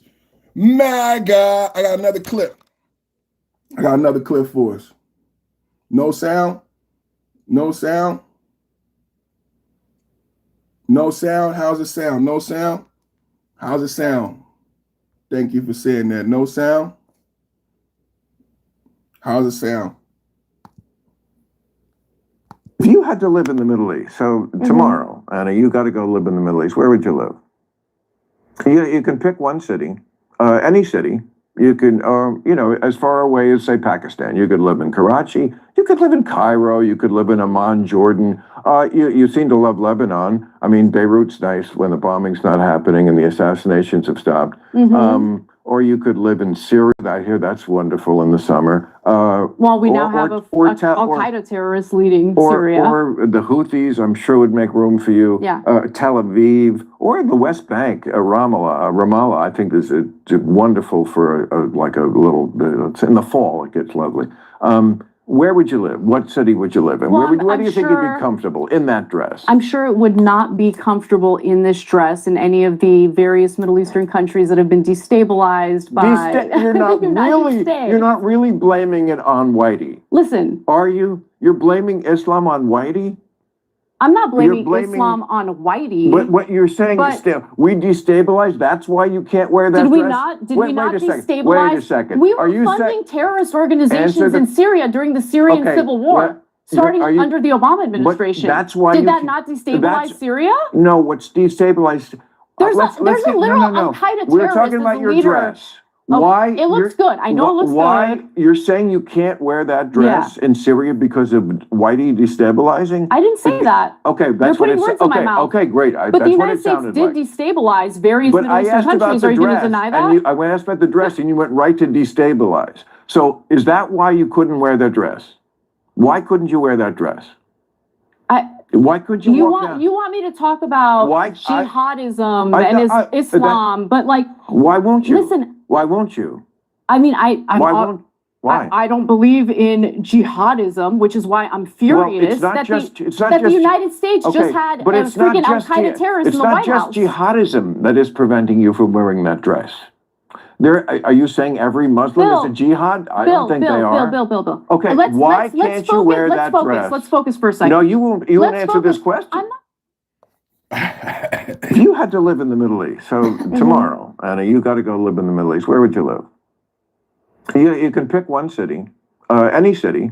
You can, I want to ask the same question to all the women watching me in the chat. Subscribe right now to all of the women watching me in the chat. He's asking about 3/4 of cloth, the hijab. You know, when you have to cover your face, cover your body, 3/4 of cloth and the hijab. I want to ask every woman in the chat, what Muslim country would you live in? What Muslim country would you feel comfortable to live in that you would wear your everyday clothing? This is a great question to all of the feminist, liberal women who watch. As far away as, say, Pakistan. You could live in Karachi. You could live in Cairo. You could live in Amman, Jordan. You seem to love Lebanon. I mean, Beirut's nice when the bombing's not happening and the assassinations have stopped. Or you could live in Syria. I hear that's wonderful in the summer. Well, we now have Al-Qaeda terrorists leading Syria. Or the Houthis, I'm sure, would make room for you. Yeah. Tel Aviv, or the West Bank, Ramallah, I think is wonderful for like a little bit. In the fall, it gets lovely. Where would you live? What city would you live in? Well, where do you think you'd be comfortable in that dress? I'm sure it would not be comfortable in this dress in any of the various Middle Eastern countries that have been destabilized by You're not the United States. You're not really blaming it on Whitey. Listen. Are you? You're blaming Islam on Whitey? I'm not blaming Islam on Whitey. But what you're saying is we destabilized. That's why you can't wear that dress? Did we not destabilize? Wait a second. Look at the dress. Look at the dress. Look at the dress with the arms, the legs. Remember, 3/4 of cloth, hijab. She's a married woman, too. She's a married woman. And the question is about Sharia law, 3/4 of cloth, and the hijab. Where could you dress like this as a married woman? What Muslim country would you feel comfortable in as a married woman in this dress? In a theocracy. I talked to you many times about what a theocracy is. Not just a monarchy, but a theocracy. A Islamic theocracy. That's what he's asking about. These Islamic theocracies, as a married woman with this dress, where would you feel comfortable? This is a great question. Terrorist organizations in Syria during the Syrian civil war. Starting under the Obama administration. That's why Did that not destabilize Syria? No, what's destabilized... There's a literal Al-Qaeda terrorist. We're talking about your dress. Why? It looks good. I know it looks good. Why? You're saying you can't wear that dress in Syria because of Whitey destabilizing? I didn't say that. Okay, that's what it said. Okay, great. But the United States did destabilize various Middle Eastern countries. Are you going to deny that? I asked about the dress, and you went right to destabilize. So is that why you couldn't wear that dress? Why couldn't you wear that dress? Why could you? You want me to talk about jihadism and Islam, but like, why won't you? Listen, why won't you? I mean, why won't you?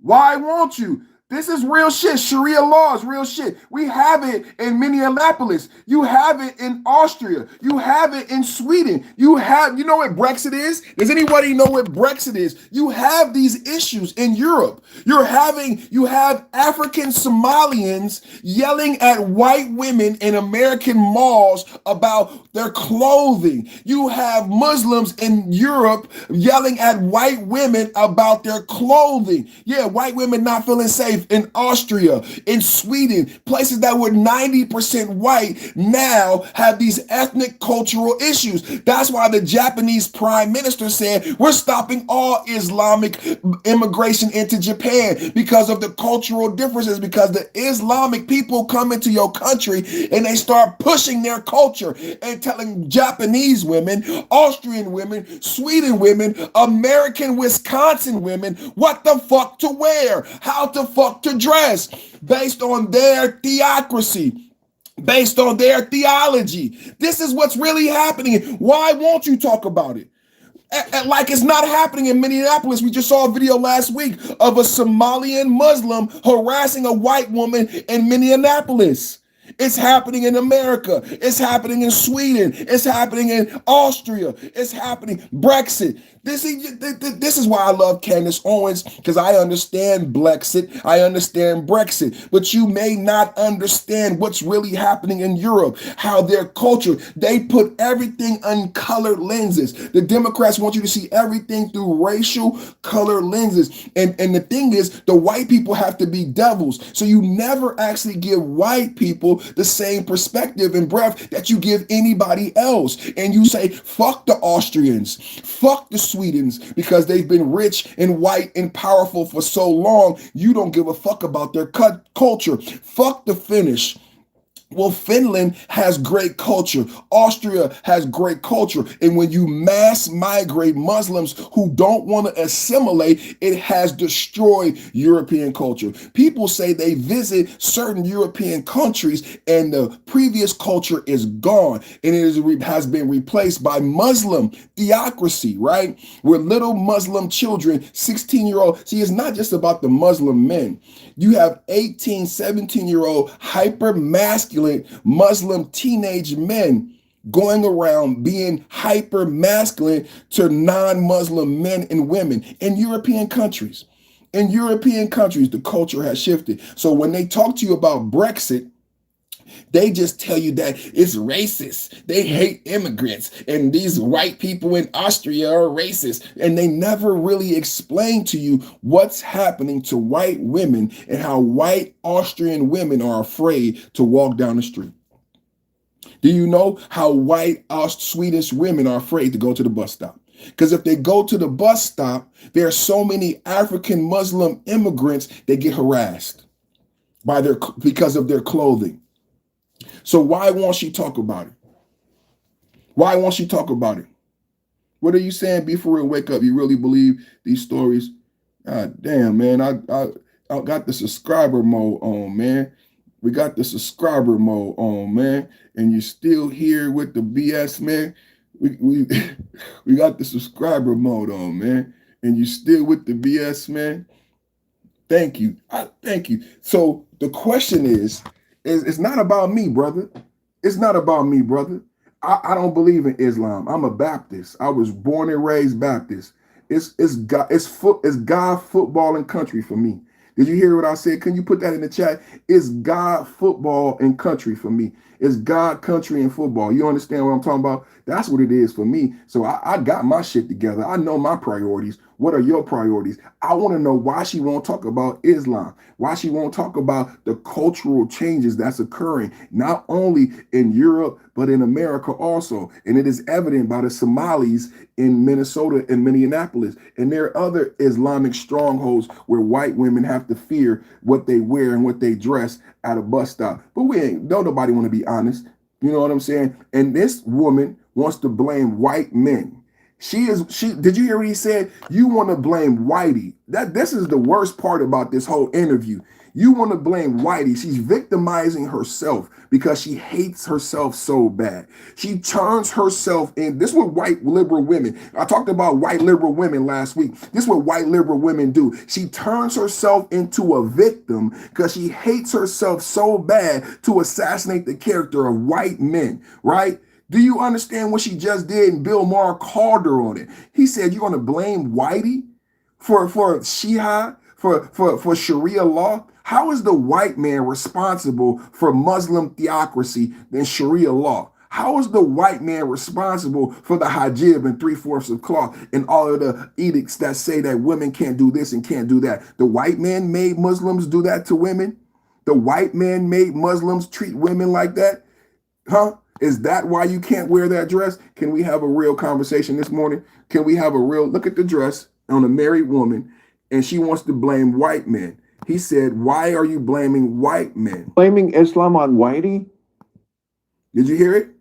You're blaming Islam on Whitey. Can we have a conversation this morning? You're blaming Islam on Whitey?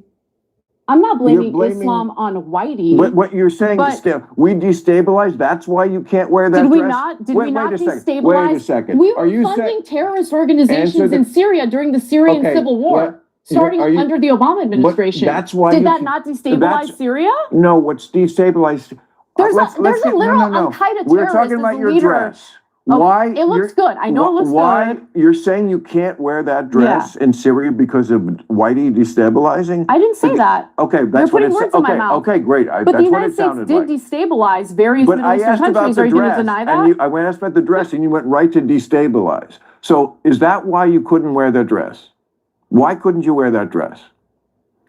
Why could you walk down? You want me to talk about jihadism I- Islam, but like, Why won't you? listen. Why won't you?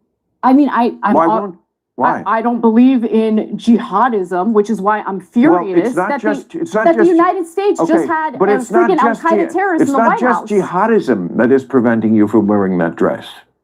Are you saying every Muslim is a jihad? I don't think they are. Bill. Okay, why can't you wear that dress? Let's focus for a second. No, you won't answer this question. Great topic. I love it. Double tap at the why won't you answer the question? That's a simple question. What Muslim country, somebody put in the chat, what Muslim country? This bizarre. Let's go to another clip. This is a great clip. Bill Maher, fair use. Bill Maher, fair use. We're going to react. We're going to pause it and we're going to react. We're going to discuss it. I want you to join me in the chat. Like, share, subscribe, hit the plus sign and become a member so you can become and get the member privileges. Come on in, subscribe so you can join the chat and let's discuss this clip. Come on, let's have a conversation. The bizarre, this bizarre obsession with putting women, rather men, or at least people with penises. Oh, you can get me in trouble. You can get me in trouble, Bill. You can get me in trouble. Why? There's no trouble for because you. Your life is trouble. I'm supposed to be totally okay There's with no it. supposed to be. First of all, is it bad that I don't want to see a dick in the women's locker room? Is that bad? No. There's no. I just don't. I don't want to see a cock in the women's locker room. And you shouldn't. And no woman should. I mean, this is basic 101. And this is, again, to my point about, like, if I just listed, and I could do it for a long time, the things that they do because they're so tripped up by their own orthodox ideology that they think that makes them a better person, to be so counterintuitive about all these issues like this, that this makes them the good people, that they're way out ahead on this issue. And you're not. And it's not what people want. And it goes against human nature. And it's not helping. You didn't. Yeah, you want to champion women, and you didn't. You did the opposite.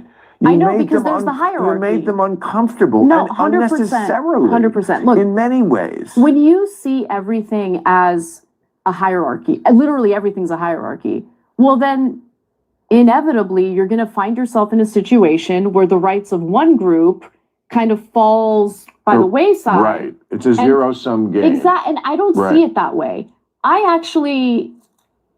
I respect transgender people. I do not want to treat them like the others.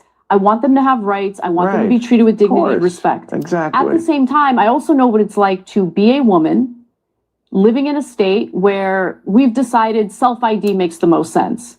Okay, well, self-ID doesn't make the most sense because obviously, as you and I both know, there are all sorts of predators out there who are going to take advantage of that situation, and that's already happened.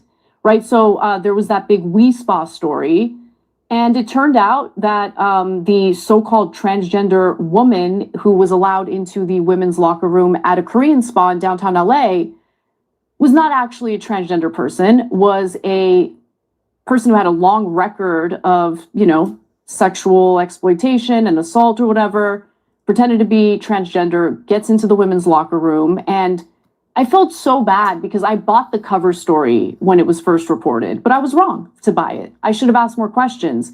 And that poor woman, she happened to be a Black woman who was complaining at the front desk of Spa. She was dragged through the mud when in reality, she witnessed this person fondling themselves in the women's locker room. Now, this person is not transgender. This is not an indictment of transgender people. It's an indictment of a policy that was not thought through. And as a result, there are women who are going to suffer. And as a result, there are transgender people who are going to suffer because people are going to make the mistake of thinking, oh, well, that guy was transgender and this is how they behave. No, this is not how they behave. We need to be smarter about these policies. It's that simple. It's so good to hear you say that. Yeah. Really good. I did not expect that. Oh, man. Fire podcast today, you guys. Clap it up. Clap it up in the chat, man. Clap it up in the chat. #1 podcast, like, share, and subscribe. Double tap, hit the like button, man. We are going over to Bill Maher and how this is what we talk about a lot. How it's not surprising to us in MAGA why the Democrats continue to lose. But now they're having a discussion on why the Democrats continue to lose. So that's what we're doing. This is what MAGA does best, right? So we're gonna go over it, fair use, and we're gonna break down. Right. Yeah. Okay, it's when you why the Democrats continue to lose over and over again. So double tap, hit the like button in the chat, get comfortable, get your libations. I got my Spider-Man cup with my herbal tea. So good, so refreshing. Got my Spider-Man cup with my herbal tea. Let's get back into the commentary, y'all. Double tap, hit the like button, subscribe, like, share, and subscribe. Let's get back into it. Fair use, fair use. We are reacting to Bill Maher in the clubhouse. You want to get exhilarated, right? I can exhilarate I know you. you're going to say genocide, and I'm going to say, well, you don't know what the word means. And it's like, if you don't even know what the words mean. I'm Armenian. I know what the word means. Right. Yeah. Okay, it's when you try to wipe out an entire population of people, which they didn't come close to doing. I mean, they prosecuted a war in which they were attacked, which everybody gets to do. Which, by the way, let me just say, if they were literally going after Hamas, which that is legitimate. That's totally legitimate. But that's not what's happening. Hamas hides in tunnels underneath hospitals. You can't go in. Hold on. Hamas is the bad guy. If you don't get that, Hamas, you don't get much. What Hamas did on October 7th was disgusting. Killing. I mean, I don't at all hold back on that. In fact, that's the easiest thing in the world to say. I mean, nobody disagrees. I agree. Nobody disagrees. There are people who disagree. Actually, raping babe. Yes, there are. There are people who think I'm wrong because Hamas. Right. They're freedom fighters. What kind of freedom are we talking about here? That people see Hamas, the people who hate oppression so much, are on the side of the people. And that's not just Hamas. If you social justice warriors, if you have any other issue besides gender apartheid in the world that is above that, you're just a joke. That if you hate oppression, there is one issue which should be above all because it affects more people, hundreds of millions of women who have basically no freedom in the Muslim world. Right. So we should slaughter them instead, which is what's been happening. Well, you should prosecute a war to the end. That does involve slaughter of every war. I think. Listen, civilians get killed in wars. I think everyone knows that. Everyone acknowledges that. Especially when you hide behind them. But when 83%, according to the IDF's own data, and this is reported. By the way, I consume Israeli media on this. I don't consume American media on this. And Israeli media is super honest, way more honest than our media is. So when the IDF's own data indicates that 83% of the people that they've killed are civilians. Because they hide behind them. But Bill, do you understand that by killing so many civilians, they are essentially multiplying extremism? I do understand that. Do you understand that there's very often in the world two very bad choices, and you only... I mean, I'm an American and I have to vote in presidential elections. Yes, I do know that. Okay. You don't have the good choice. You have the bad choice and the even worse choice.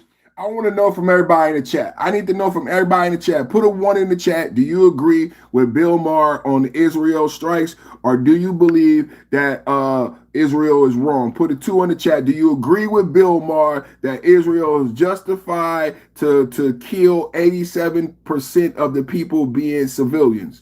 Do you agree that war is justifiable to kill 87% of civilians? Put a 1 in the chat if you agree with Bill Maher. Put a 2 in the chat if you disagree.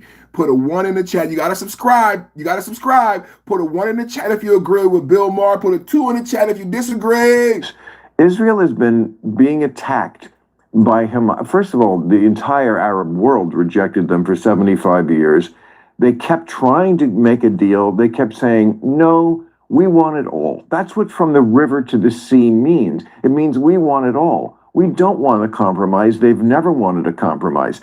Israel gave Gaza back But did gave it back. But Bill, in let's say our country was occupied by Mexico, right? We have a bunch of people who are occupying our land, and then they decide, you know what, we're going to leave. Hold on, let me finish. They weren't occupying Let me finish. Let's say Mexico decides, you know what, we're going to leave, but we're going to control their electricity, what goes in, what comes out. Because they were attacking We're going to mow the lawn and just like randomly decide we're going to slaughter people because they allegedly threw rocks. They have literally nuclear. Well, they didn't allegedly. I mean, Israel has nuclear weapons, Bill. They have nuclear weapons. And they don't. And they have the world's military superpower backing them. Right. Well, they have nuclear weapons which they don't use. If Hamas no, they don't use it. But just pretend if Hamas had a nuclear weapon, how many seconds would it take before they used it on Israel? I have no idea. 3. 3's the answer. We would never find out. I mean, I don't want to come down and vote Bill Maher because I like Bill Maher. I've always liked Bill Maher since DC Cab, but Bill Maher, look at what Trump dropped those bombs on Iran. The largest bombs besides a nuclear bomb to make sure Iran becomes never nuclear. Russia just said the Ukraine could never be part of NATO. You know what Russia is saying in the 28-point peace plan? That Ukraine could never become nuclear. That's the issue. The Ukraine can never have nuclear weapons. And if the Ukraine becomes part of NATO, that's what's next, right? Iran, certain countries can never become nuclear. This is not the complete picture. Sometimes Bill Maher, I don't believe Bill Maher. One thing about Bill Maher, he said he's an atheist. And I think his atheism is being called into question on this Israel issue. What do you guys think in the chat? Does Bill Maher represent this issue like an atheist? 3 seconds. How do you know that, Bill? Come on. Because it's in their charter. If they used a nuclear weapon against Israel, I'm pretty sure the very land that Hamas cares about would be done for. Okay, then they would be martyrs, and that would be a good thing, because that's their death cult view of the world. It's a good thing when you die. That's why they strap. When you know what I would like, when people keep talking about, the Muslim view, I think you should be honest about what the Torah says about Goyim, and what the Jewish can do to people who are not Jewish, under the Jewish law, right? How they can treat people, right? It's like haram, right? Okay, come on now. Suicide vests sometimes on children. The fact that you can't see the moral difference between these two sides always amazes me among people. I actually don't see the moral difference when you have like Bezalel Smotrich and Ben Gvir literally talking about exterminating the entire population of Gaza. Okay, they're not talking about... And these are not, they are. I mean, the statements are brazen, they're upfront, they're honest. This is what they actually want to do. The West Bank is another example. It's in Hamas. The West Bank had nothing... Deny it, Bill! Has anybody seen the double talk? This is what I say. Is Bill Maher presenting as an atheist on this issue? Deny it, Bill. Deny the supremacy, Bill. Listen to what she just said. I need Bill Maher. I need you to deny it, Bill. Deny it's happening. Because oh my God, I'm not going to say my opinion. I mean, the statements are brazen. They're upfront. They're honest. This is what they actually want to do. The West Bank is another example. It's in Hamas. The West Bank had nothing to do with what happened on October 7th, but they're annexing that land anyway. They're raining terror on innocent people, innocent Palestinians. They're driving them out of their homes. Like, listen, I am willing to admit, because it's the truth, that what Hamas did on October 7th was a fucking atrocity. Oh, wow. Killing innocent people. Who couldn't admit that? But you have a difficult time at least acknowledging the atrocities that have been committed against innocent civilians in Gaza. Well, it depends on what you call an atrocity. All war... He won't. Did you see that double? He won't admit it. Bill Maher, we got you. We got him. Got him. Just admit it is wrong. Where's it going to have atrocity? A double tap on a hospital? All war... A double tap on a hospital? So when the... Got him! Got him! First responders show up? I don't know exactly what you're talking about. You don't know. You know all this other shit, but you don't know. All of us know about the hospital. Just like we know about the drug boat double tap. Come on, Bill. Vaguely remember the thing? Right. Yeah. I vaguely remember it. I vaguely remember. Come on, Bill. Come on, Bill. I vaguely remember it. Come on, Bill. Both sides, and love my job and doing that. But rage, I'm trying to get the rage down and the mental part down. And you know, I mean, it's Thanksgiving. Yeah. You know, my message last week on our last show this season, and every Thanksgiving really for the last 5 years, has been I'm in the talk to them wing of the Democratic Party. I'm not in the cut your people off. Right. Don't cut them off. And you know, I have friends who, you know, are not on that side of it and didn't like what I said. And have they cut you off? Well, that's it's such an interesting issue. One relationship that's in the balance. I mean, you know, it was. That's not a real friend. Like, well, I mean, we weren't close. I mean, I'm talking like it was Jimmy Kimmel. I mean, I said it publicly, and I like Jimmy a lot. And his wife wrote that thing that said, you know, she did lose family members. She wrote them before the election and said, here's 10 reasons why you just can't vote for Trump. And then some of them, you know, just didn't follow that. And I was as kid glove as I could. And I see they're mad at me. And I'm sorry. I mean, I was being, again, as respectful as I could. But I don't agree with that point of view. And since she went public with it, it wasn't out of school for me to go public with it. I love Jimmy. I always have. I don't know him that well, but he's a great guy. And we have a connection. Like, we were both fired by ABC. And he took I had that time slot. So, like, it's so interesting. The same ABC, I mean, Disney executive, Candace, both. It's interesting, the connections. And so I hope we're friends forever, but I don't know. You know, the liberals and the woke, that's a schism. It just is. The liberals and the woke is a schism. Do y'all agree? The liberals and the woke is a schism. Locker rooms, male should be in locker rooms. We did that already, man. What y'all think, man? Great interview. What was this one? I am very critical, obviously, of both sides, and love my job. And Jimmy Kimmel did that. He just talking about the schism of the left and how the left eats up its own people. Now, Bill Maher getting ate up by the left. Man, that was a great interview, great reaction. Thank you, everybody, for rocking out with me, man, as we react, man, to the greatest show on the planet, man. Let's get into this ICE arrest. You know, Minnesota, I talked a little bit about Minnesota, why we're in Minnesota, the cultural differences, what's going on with Brexit. ICE arrests 12 criminal immigrants in Minnesota operation. And I told you from an interview last week, they got 59 people indicted, and Elon Musk said it might be 79. I heard rumors that she may be connected to people indicted. Let's see, is connected or related to any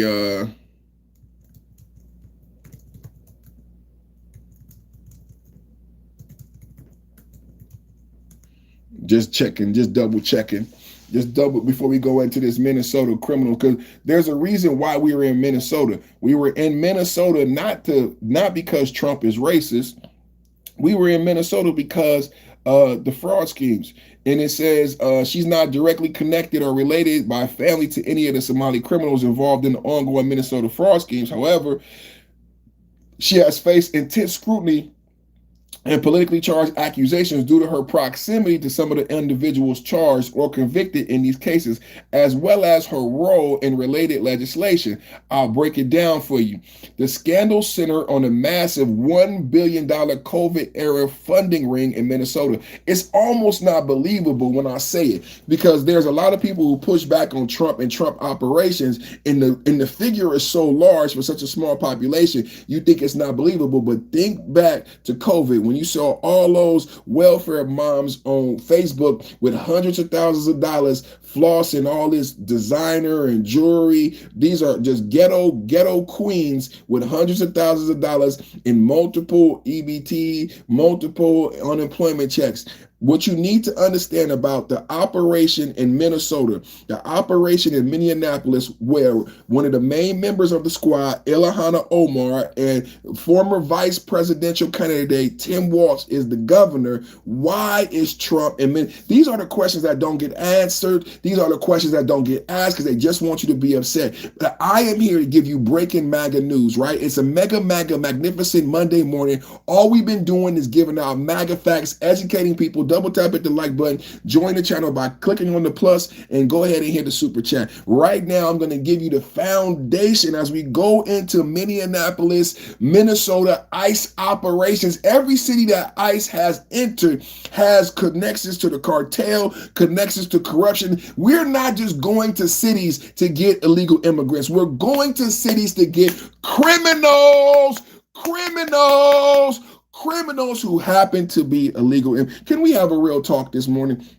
Can we have a real talk this morning? Did you guys know that the Somali population in Minneapolis, they want you to be focused with your colored lenses. They want you to see black Africans in Minneapolis and think Trump is a racist. Trump is going after black people. Blackity black, blackity black. But no one so far on liberal media has told you about $1 billion. Now think about this, $1 billion stolen when America needed the money most. My mother died in COVID. Your mother, your grandmother, we couldn't visit our grandparents. We couldn't go to graduation. We couldn't go to Thanksgiving. We had to be 6 degrees of separation. And during some of the worst times in American history, the Somalis who were not even citizens managed to focus on theft. That's what they did with the time. Instead of focus on family, they stole $1 billion. Can we get into it? Can we get into it? The scandal centers on a massive $1 billion COVID era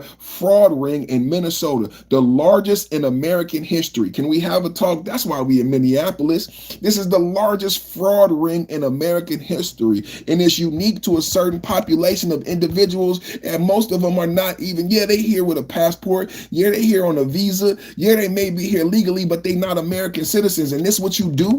This what you do with your opportunity? You not even American citizens. You're supposed to be here on a work visa, and you steal $1 billion, the largest theft in American history. And why isn't the Democratic liberal media telling you why you're in Minnesota, why you're in Minneapolis? As I played you the chief of police, called 911. I told you the mayor who spoke in Somalese, the mayor who's a white boy, came on TV and spoke in Somalese, but didn't tell the American people that they stole $1 billion fucking dollars. Where the money at? If you don't want us in, it's the same shit with Los Angeles. Where the money at? If you don't want us in there, give us the motherfucking money back and arrest these goddamn criminals, man. Primarily involving the nonprofit Feeding Our Future and related programs, perpetrators allegedly billed the state for fake child meals, autism therapy, and homeless services using sham companies, fake invoices, and inflated rosters, stealing funds meant for vulnerable kids. Can we say that again? Stealing funds meant for vulnerable kids. The shit just gets better, bro. You cannot make this up. They want to make Trump the enemy, but god damn it, if we ever talk about what really is fucking going on in America, if we just stop pointing and being fucking victims and saying the white man is racist, the white man is racist, it's a white man blaming everything. There's nothing fucking wrong in America, right? Everything is a fucking white man. Do you hear this shit? Do you hear this shit? They stole money from fucking kids. That's why Somalis are being fucking wrangled up in Minneapolis, Minnesota. Not because they're fucking black. Not because the Democratic victim shame, blame, and explain game. Can we be honest? Let's be honest. It has nothing to do with the race of the criminal. It has everything to do with the crime. I'm going to say it again. It has nothing to do with the race of the criminal. It has everything to do with the fucking crime. $1 billion fraud. $1 billion fraud. How did they get the $1 billion fraud? Well, they lied and they stole the money from kids. That billion was supposed to go to sick kids. And instead, it went to Somalis. Probably already back in Africa. The fuck you guys talking about? Come on now, let me get into this shit. Primarily involving the nonprofit. I want you to Google it. Google me, baby. Google me, baby. Check my facts. primarily involving the nonprofit Feeding Our Future and related programs. Perpetrators allegedly built the state for fake child meals, autism. They went after autism. They took money from the autistic kids, man. They need to be under the fucking jail back in Africa. The homeless services, and then they gonna get mad at Trump for Trump calling them out for being the pieces of shit. So Trump can't call them a piece of shit. They steal money from kids, and then they turn Trump comment into racism. Now you know why Trump called the Somalians what he called them. God damn. Oh man. They just want you to be racist. They just want you to be racist. They don't want you to know the facts, because then you're gonna look at Trump differently. They want you to be racist and look at Trump and say, see a white man. That's a rich white man. That rich white man don't like black people. They don't want you to know that the Somalians stole $1 billion from autistic kids. Hello? Isn't it? I guess it's easier to say that white man is racist. I think it's easier for your brain to compute that white man racist versus the reality that the Somalians stole $1 billion from autistic children. They stole $8 billion. They stole how much money? They stole how much money? Get the fuck out of here. Shut the front door. Shut the front door. Shut the front door. I don't have the facts on 8 billion, but I don't deny it. I'm just reading what I got, but thank you, brother. Let's get into it. And please look up Feeding Our Future, the nonprofit Feeding Our Future. And while you at it, look up the nonprofits associated with the LA fire. You know, one of them is owned by Gavin Newsom's wife, and the $100 million that the LA fire victims ain't got one penny. The LA fire victims ain't got, but let's go back to Somalians and stealing the COVID billions, because that's only 100 million. That's only 100 million. And you know, nobody care about the LA fire, because those were black people. Those were black houses. Those were black middle class. So don't nobody care about the LA fire. And the fact that Gavin Newsom's wife owns a 503c, and she got money, but nobody else got money, and $100 million gone. Let's not go into that, because there is a precedent for these nonprofits stealing money. There is a precedent for these nonprofits making sure that funds don't get to people who need them. Let's keep going. A nonprofit named Feeding Our Future and related programs, perpetrators built the state for fake children's meals, autism therapy for children, and homeless services for children, using sham companies, fake invoices, and inflated rosters, stealing funds meant for vulnerable kids. Of the 87 charged, so far, 79 Somali immigrants. This is all facts. I'm not making this up. Out of 87 charged, so far 79 are Somali immigrants, not citizens. This is why we're in Minnesota, Minneapolis, $1 billion fraud. Minnesota has the largest Somali population, 80,000 in the world outside of Somalia. The largest. You would think they would be grateful. You would think they would show more gratefulness and thankfulness to America. This is the largest Somali population outside of Somalia who's been going through strife. The U.S. Treasury is investigating potential links to Somalia-based Al-Shabaab and Al-Qaeda affiliate. So they're using American money to fund Al-Qaeda, with some funds traced overseas, though Omar and other officials say no terror ties have been proven yet. Omar, Ilhana Omar of the Congress of the AOC and the squad, she's defending the billionaire fraud. Remember, I played a video yesterday. Critics, including Trump and GOP figures, have amplified this as a Somali mafia. What would you call it? Well, it's $1 billion, man. They funneling money overseas. What would you call it? Why can't Trump ever have nothing? What is it then? It's a damn $1 billion fraud ring. We can't call it mafia. What is it? Shit. Trying to immigration in Omar's community. Omar's alleged connections, not familiar or direct involvement. Omar, born in Somalia, immigrated as a refugee, represents a district with a large Somalian population, and has built her career advocating for immigrant communities. Accusations stem from professional political associations, not blood ties. Key claims. ties to convicted fraudsters, held her 2018 victory party at a safari restaurant owned by Salim Ahmad Saeed, convicted March 2025 on 21 counts of wire fraud, bribery, and money laundering, stole $5 million via fake meals. This is why she's coming under scrutiny. Can we just have a real talk this morning? I am talking to you about Minneapolis. I am talking about the Somali mafia in a $1 billion fraud scheme that stole money from autistic kids, and why Ilhan Omar, member of the squad, you know, Jasmine Crockett, AOC, is now catching flack for having relationships with the individuals convicted of the fraud. Now, just let's everybody imagine Donald Trump. Listen to me. Remember Stormy Daniels, remember Michael Cohen, remember Epstein talking to Stacey Plaskett when she was questioning Michael Cohen and Epstein saying push the Stormy Daniels payment. Imagine Donald Trump having an election party at a restaurant with someone who was just convicted of 21 counts of fraud. Donald Trump would be under impeachment. Can I just get an honest? This just so you just don't think I'm being a piece of shit. I just want you to understand, if Donald Trump had his party with someone who was convicted of 21 counts, you guys would be having a hissy fit. You would be having a hissy fit, right? Let me keep going. Why is Ilhan Omar, Somalian refugee who is a member of the House and a member of the squad, catching flack over the $1 billion Somali mafia? It's because of her professional relationships to people who have been convicted.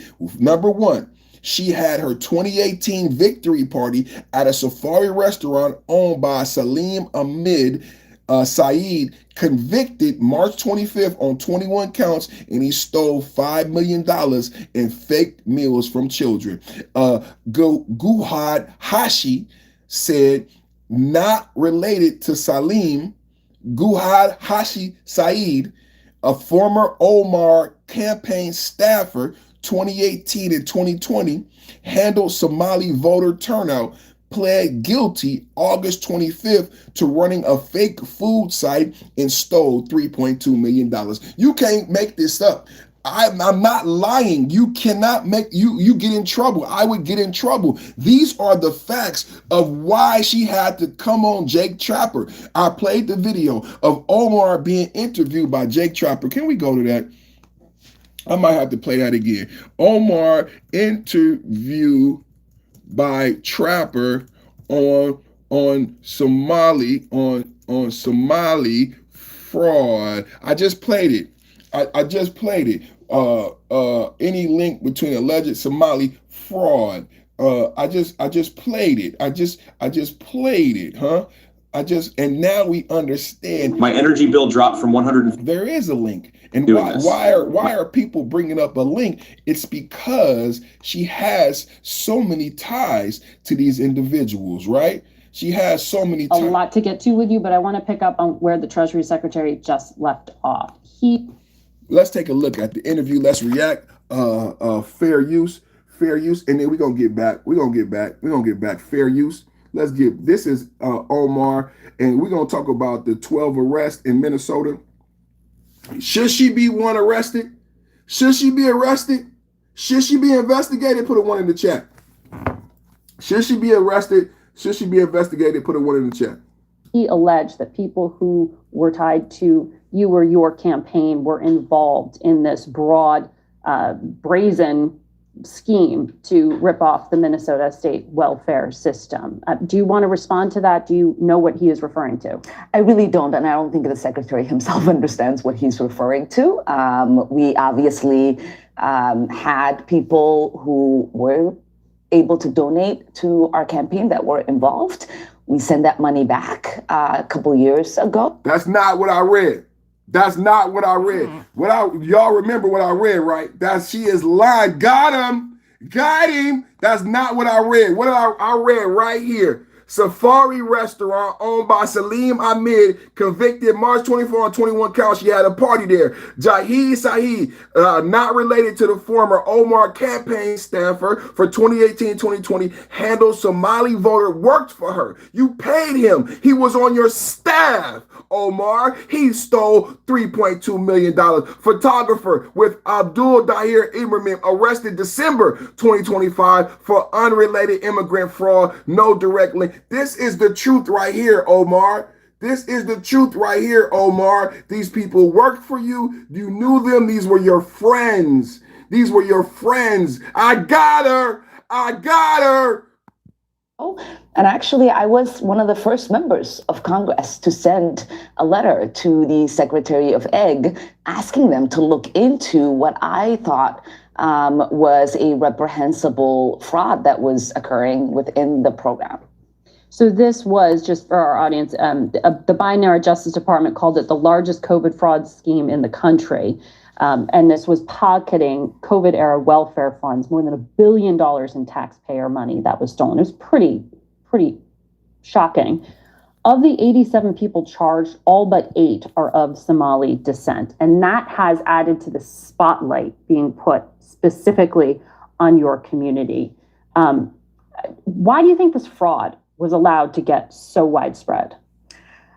Well, I want to say, this also has an impact on Somalis because we are also taxpayers in Minnesota.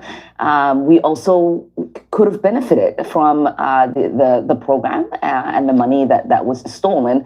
And so it's been really frustrating for people to not acknowledge the fact that we're also as Minnesotans, as taxpayers. How did the Democrats do? She trying to make herself a victim at the same time that Somalians stole $1 billion from sick kids. She trying to make the Somalians victims for stealing the money. Can you hear this shit? Do you guys hear this at home? Do you guys hear this at home? She is saying that they are the victims. Oh, I feel bad for Somalians who have to hear the reports of Somalians stealing billions of dollars for kids. Shut the front door.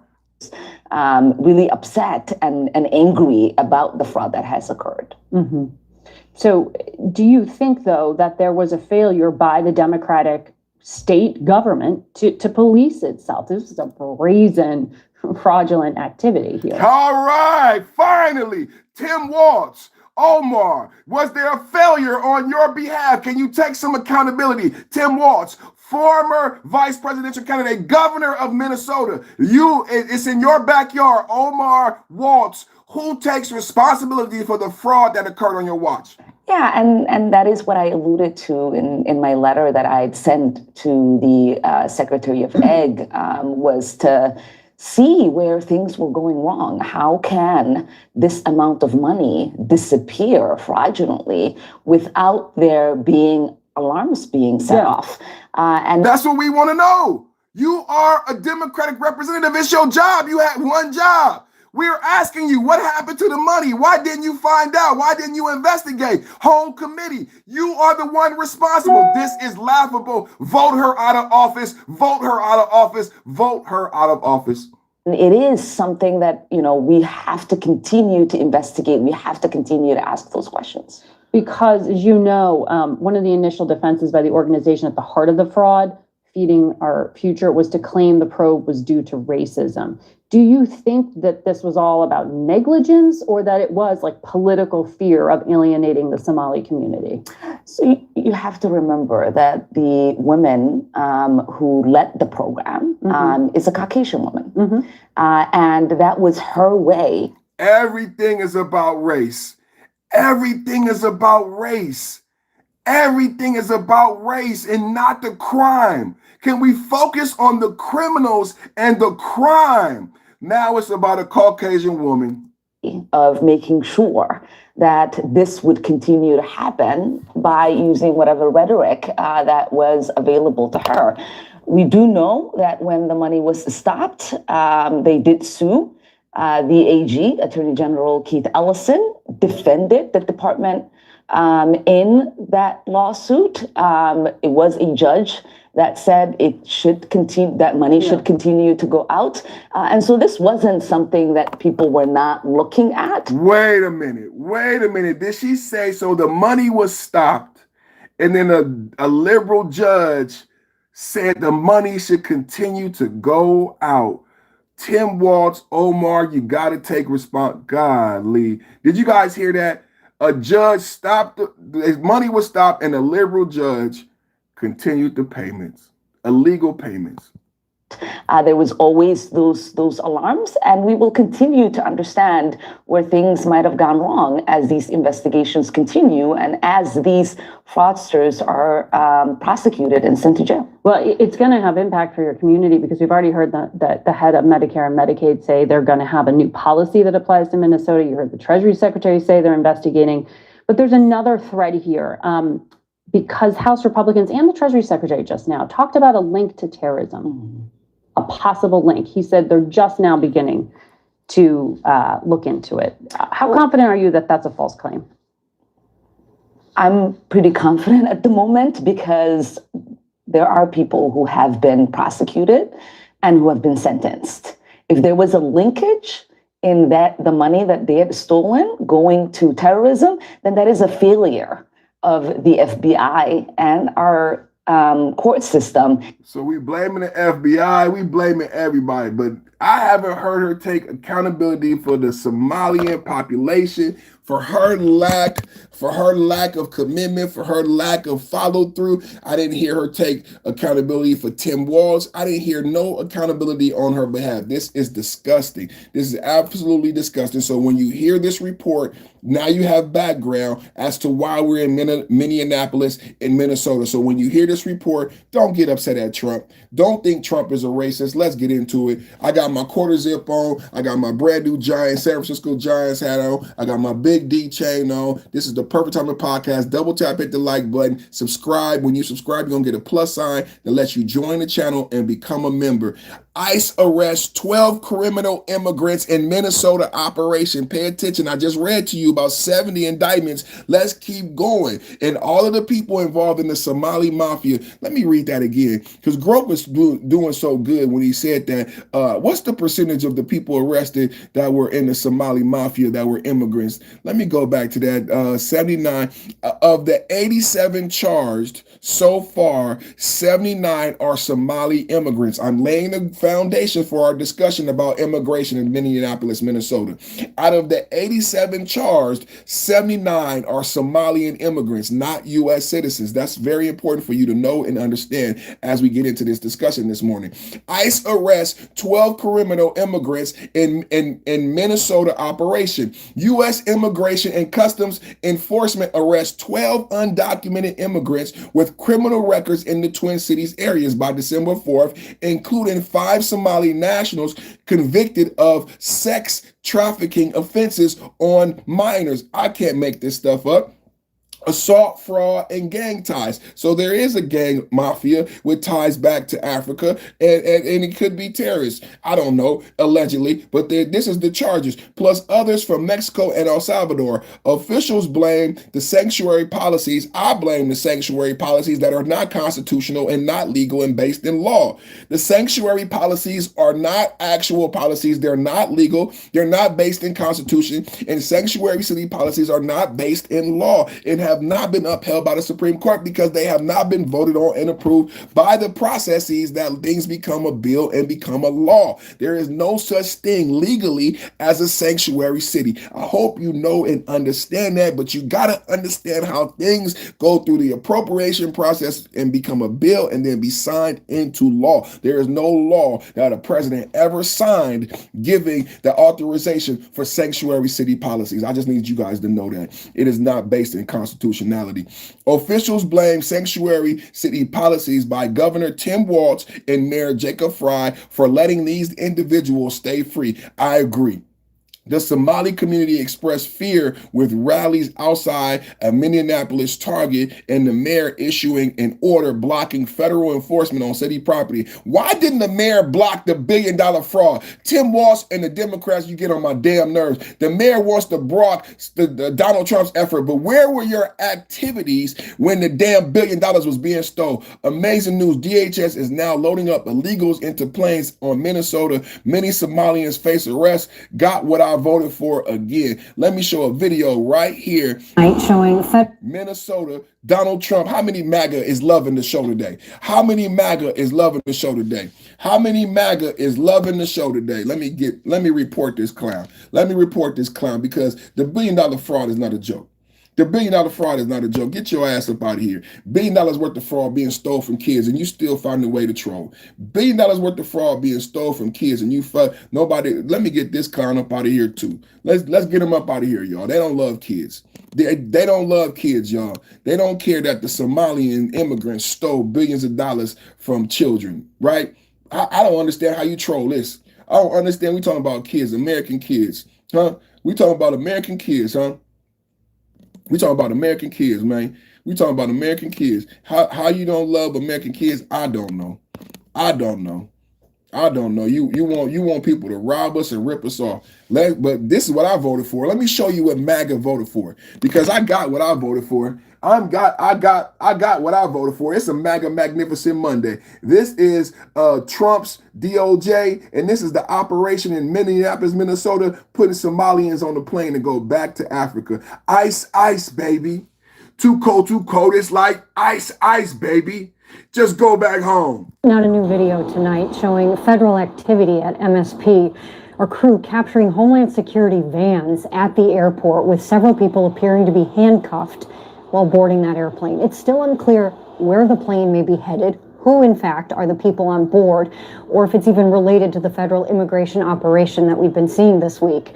We're still working to learn more information from ICE that at this hour has not responded to our questions. Not a new video tonight showing federal activity at MSP. Federal activity at MSP. I think I flew in the MSP one time. I think I flew in the MSP more than once.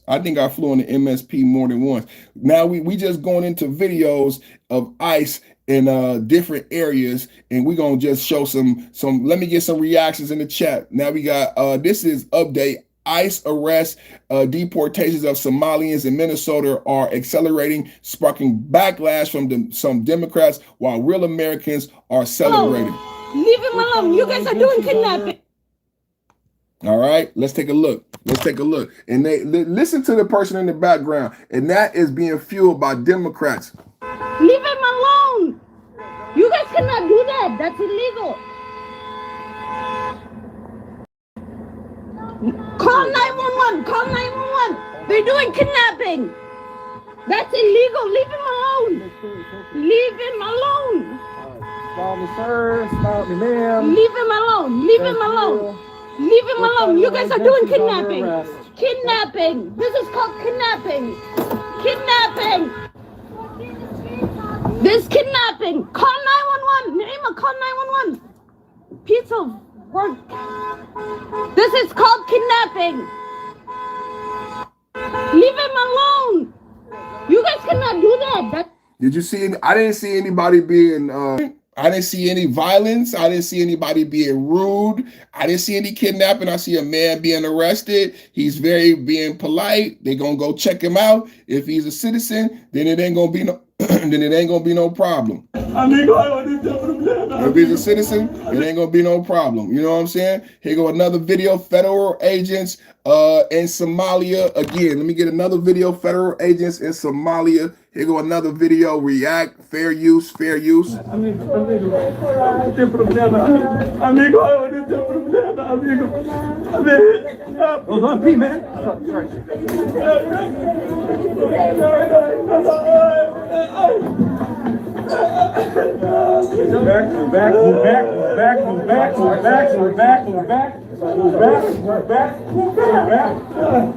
the way, boys. Out the way. You're gonna get knocked down. Move. Don't even speak English. Don't even speak English. This is ICE in Minnesota. This is ICE in Minnesota arresting Somali, deporting them. Amigo, no English.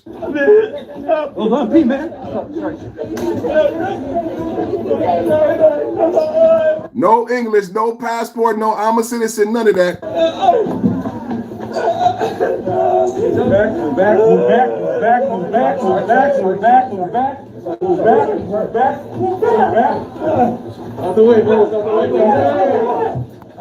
So this is what's happening right now, Minnesota right now, Minneapolis. A lot of people heard about it, didn't know why. I gave the facts today. $1 billion fraud. $1 billion fraud scheme in Minnesota. $1 billion fraud scheme in Minnesota. Why are we arresting Somalians in Minnesota? It's not because Trump is racist. $1 billion still a $1 billion fraud scheme stolen from autistic kids during COVID. What are you guys doing? What are you guys doing? Please stay back 25 feet. That's illegal. You guys leave him alone. Leave him alone. You guys cannot do that. That's illegal. Call 911. Call 911. They're doing kidnapping. That's illegal. Leave him alone. Leave him alone.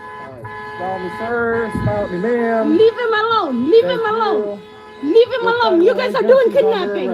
Kidnapping. This is called kidnapping. Kidnapping. This kidnapping. Call 911. Naima, call 911. Piece of work. This is called kidnapping.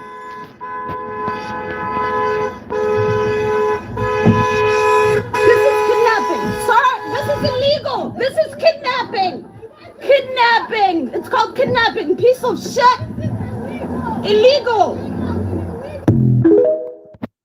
This illegal, but not the $1 billion in fraud. Not the $1 billion in fraud. What we talking about today? Minneapolis, $1 billion Somalian ring, and Trump cleaning up Minneapolis. Minnesota residents are showing up at the hotel that ICE agents are staying in to make noise to keep them up all night. Now, why do you believe this? I can't. Now, after I just told you about the Somalian mafia stealing money from kids, this is the response of liberals in Minnesota. Do you think they know what they're doing? This is the response from the liberals in Minnesota. After Somalian immigrants steal $1 billion, after Somalian immigrants steal $1 billion from COVID kids, this is Minnesota protesters making noise outside of ICE hotel. This is Americans, like Americans want immigrants to steal from them. This is perverted and sick.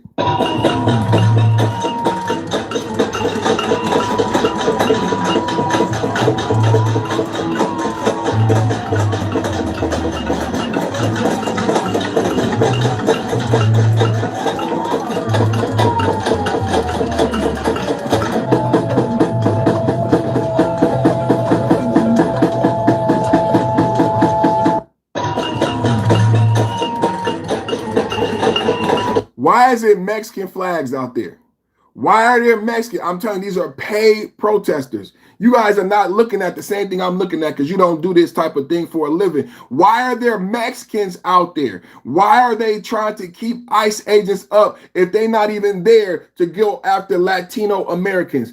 ICE is not in Minneapolis looking for Mexican Americans. Why are there Mexican flag out there? Why is there a Mexican flag? Remember when I talked to you about the CDLs in California and all of the people who came across the Mexican-American border who were not Mexican Americans, the Sikh, the Chinese, the Muslim people who came across and got CDLs? And now I said the Democrats are trying to turn this ICE immigration issue into an issue about Latinos and Mexican Americans, and it's never been about Latinos and Mexican Americans. Mexicans are not trying to leave Mexico. Mexico has some of the most advanced factories. Mexican workers are some of the highest paid. Our minimum wage is lower than Mexico. Mexicans make less money in America. Did you guys know that? People go to Mexico to get their dentist. Did you see the TikToker who got his mom teeth fixed in Mexico? The dentist is gorgeous. People go to Mexico to get their surgery. People go to Mexico to get their cosmetic dentistry done. And BMW, Volkswagen, Mercedes, some of the most advanced plants exist. Some of the most advanced factories are not in China. They're in Mexico. So Mexican workers, surprise, are not leaving Mexico to come to America where minimum wage is $7 a fucking hour. I just needed to tell you that Mexican workers are not the ones fleeing. That's South America. And there were a majority of people who came across the Mexican-American border were not Mexican. They were Chinese. They were Sikh. They were Muslim. And they came up across the border during the Biden administration, and Gavin Newsom gave them CDLs. So now we're in Minnesota, Minneapolis, because of $1 billion fraud. And I had one question. Why is there Mexican flags protesting the Minneapolis when we're there to get the Somalians who stole $1 billion? This is Minnesota. This is Minnesota, where ICE has a targeted campaign to arrest Somalians who stole $1 billion, Somalian immigrants who stole $1 billion during COVID-19. But the ICE agents can't get sleep because Mexican Americans are protesting ICE agents despite ICE agents not there to arrest Mexicans.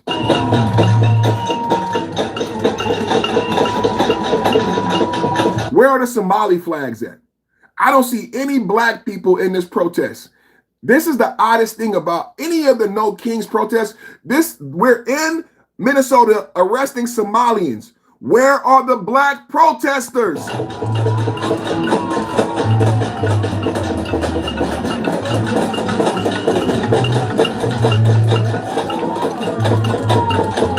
Nobody black. No Africans, no Somalians, all Mexicans. Ain't that a trip? How many people notice that? How many people notice there's no black people at the protest? There's no black people at an ICE protest. I haven't seen any black people at any ICE protest. That they're there arresting Somalians. Why aren't there a Somalian flag? Why aren't the Somalians protesting? Can't make this shit up. It's distraction being paid for by the Democrats. Distraction being paid for by the Democrats. Finally, ICE running up illegal Somalians in Minneapolis. About time we clean house. This another Somalian arrest. Let's check it out.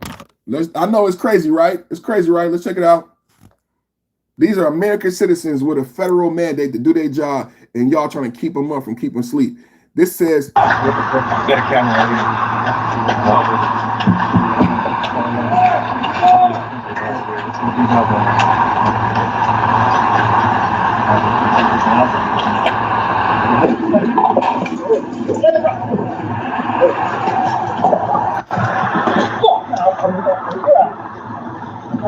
Don't move.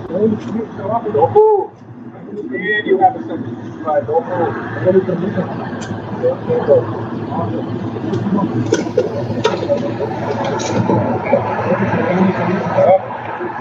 She ran inside.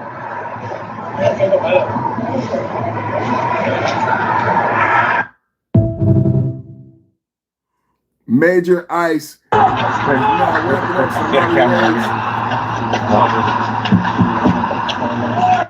ICE is ramping up Somali raids in Minnesota, and the surge is here, and ICE isn't messing around. This is what we voted for. Look at this guy run. Look at that guy. Look. He gone. He gone. Gone. He got away. He got away. That's all right. We get him later. That's all right. We get him later. He got away. That's all right. We get him later. That's all right. We're going to get his ass later. We got him. Everybody watching right now, I need you to double tap hit the like button. Everybody watching right now, I need you to double tap hit the like button. It's crazy, man. You can't make this shit up, man. This is the best podcast, man. Ain't nobody else giving you this information like this, man. This is the best podcast, man. Double tap hit the like button, man. Double tap hit the like button, man. Like, share, and subscribe, man. Like, share, and subscribe, man. Come on, man. We went the fuck in today, man. I guess we gotta close it out, man. Let's close it out, man. Looking for some more information, but we can go ahead and close it out, man. Double tap at the like button, man. Let me find my closing statement, man. So yeah, Texas has not seen a Democrat there since the Berlin. Texas has not seen a Democrat in a U.S. Senate since the Berlin Wall was standing. Texas has not seen a Democrat in the Senate since the Berlin Wall was standing. Crockett is trying to end a 37-year drought in the reddest big state in America. That's the hook, man. Jasmine Crockett wants to do what Beto, Wendy, Lupe, and MJ couldn't, win a Texas Senate seat for the Democrats for the first time since Back to the Future was in theaters. 37 years of Republican lot. Can Crockett break the curse? Just cry Boo-Hoo Blues. Did Crockett, let me see if Crockett, before we go, let me see Crockett announces Senate run. Did she do it yet? Jasmine Crockett announces Senate bid. Did she do the video? I need to see the video, man. We want to see the video. March 3rd, we already did all that. Ahead of rally, Crockett released a 45-second video with audio. How about this new one they have? Oh man, look at this. Trump. Thank everybody who stayed and watched it. I know you happy. She will be the next unhinged AOC. Nah, man. Nah, she ain't gonna win. They haven't had not from Texas. It's just laughable. But look at this. She is gorgeous. I'm not gonna say Jasmine Crockett is not gorgeous. I can't make this up. I wish this was AI. This is so good. Everybody who stayed, thank you for staying. You gonna be happy you stayed. Oh my goodness. Oh, that MAGA. Look at this, y'all. Look at this. Let's react to this. We're gonna react to this. This is Jasmine Crockett announced for city. She looked like Beyonce. Oh my God. How about this new one they have? Their new star, Crockett. How about her? She's the new star of the Democrat Party, Jasmine Crockett. They're in big trouble. But you have this woman, Crockett. She's a very low IQ person. I watched her speak the other day. She's definitely a low IQ person. Crockett. Oh, man. She's a very low IQ person. Somebody said the other day she's one of the leaders of the party. I said, you got to be kidding. Now they're going to rely on Crockett. Crockett's going to bring them back. You can't make it up. I did not create this. When you want to know why the Democrats lose, you cannot look at this shit. That fake ass weave. How much money from the Democratic shutdown did you spend on that weave? How much money on makeup? She got diamonds on top of diamonds, and you ain't on food stamps. The Affordable Care Act subsidies are going to expire at the end of December. The Affordable Care Act subsidies will expire. Your Medicaid, your Medicare is going to go up. You got to do food requirements. You got shut down for 43 days. No food stamps for Thanksgiving. And look at this bitch weave. Look at her weave, y'all. Look at this cold motherfucker. This is your king. This is why you wanted to have a No Kings protest. Look at that weave. How about this new one they have? Their new star, Crockett. You see, she keep blinking her eyes with them mink eyelashes. Wait a minute, I almost missed the eyelashes. Look at the $1,000 mink eyelashes. $1,000 weave. $1,000 mink eyelashes. Let's watch it from the beginning. Watch her blink her eyes because she want to show off the $1,000 mink eyelashes. Then she gonna flip the $1,000 fake hair. Let's get into it. Let's watch it. MAGA. How about this new one they have? Their new star, Crockett. How about her?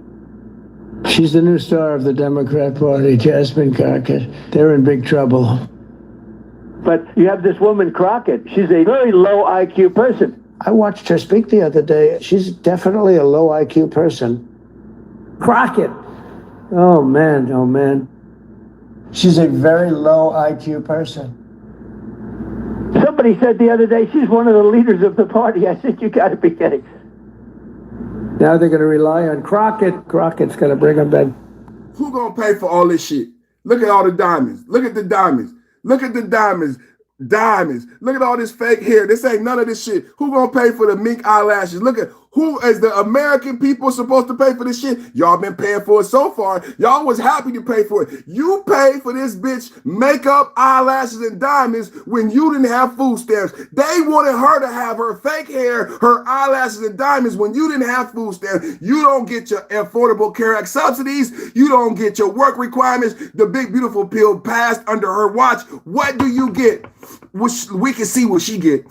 She can get diamonds, fake hair, makeup. What do you get, Democrats? I just want to know. Look at this shit. Crockett for U.S. Senate. Jasmine Crockett for U.S. That's the announcement. That's the show. Every fucking body. This the best show on the internet. This the best show on the internet. Double tap at the like button. Ain't nobody giving you this shit, bro. Ain't nobody giving you this shit, bro. I waited all day. We waited to show that. We've been waiting for her to come out with her announcement, and she put together a fucking music video. Beyonce.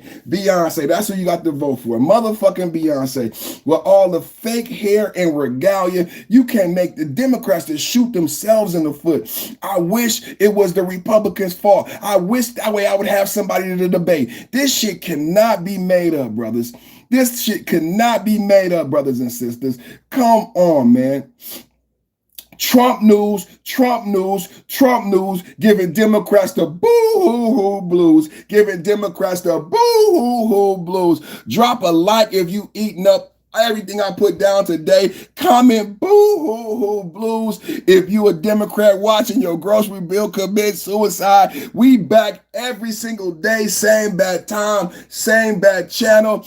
Perfect Timing Podcast. We don't miss, baby. Double tap. God bless you. God bless America. Hit the like, share, and subscribe every day. Top of the mid-morning. I see you tomorrow between 11 a.m. and 12 p.m. I said I'll see you tomorrow between 11 a.m. and 12 p.m. Double tap. Come on over, man. If you subscribe, hit the notification bell. If you subscribe, you see that plus sign. Hit the plus sign and join the channel. Become a member. Get access to special member-only emojis. You won't see them anywhere else. Member-only access, member-only live streams. Double tap, hit the like button, hit the super chat, hit the membership, join. Membership has its privileges. Membership has its privileges. Thank you for watching. Double tap, hit the like button, join the channel, hit the super chat, support the channel. Perfect Timing Podcast, #1 channel for geopolitical debate on YouTube. Tomorrow, we got more fire. I'm sure Jasmine Crockett will be doing the interview, and we will have verbal fodder coming from the DNC. That's what I just showed the video. I just showed that video. Should we get that person up out of here? Should we give you a second? We're going to put you on timeout for 24 hours. We're going to put you on timeout for 24. We ain't going to block you. We ain't going to block them. We're going to put you on timeout. We're going to put you on timeout. All right? Salute, everybody.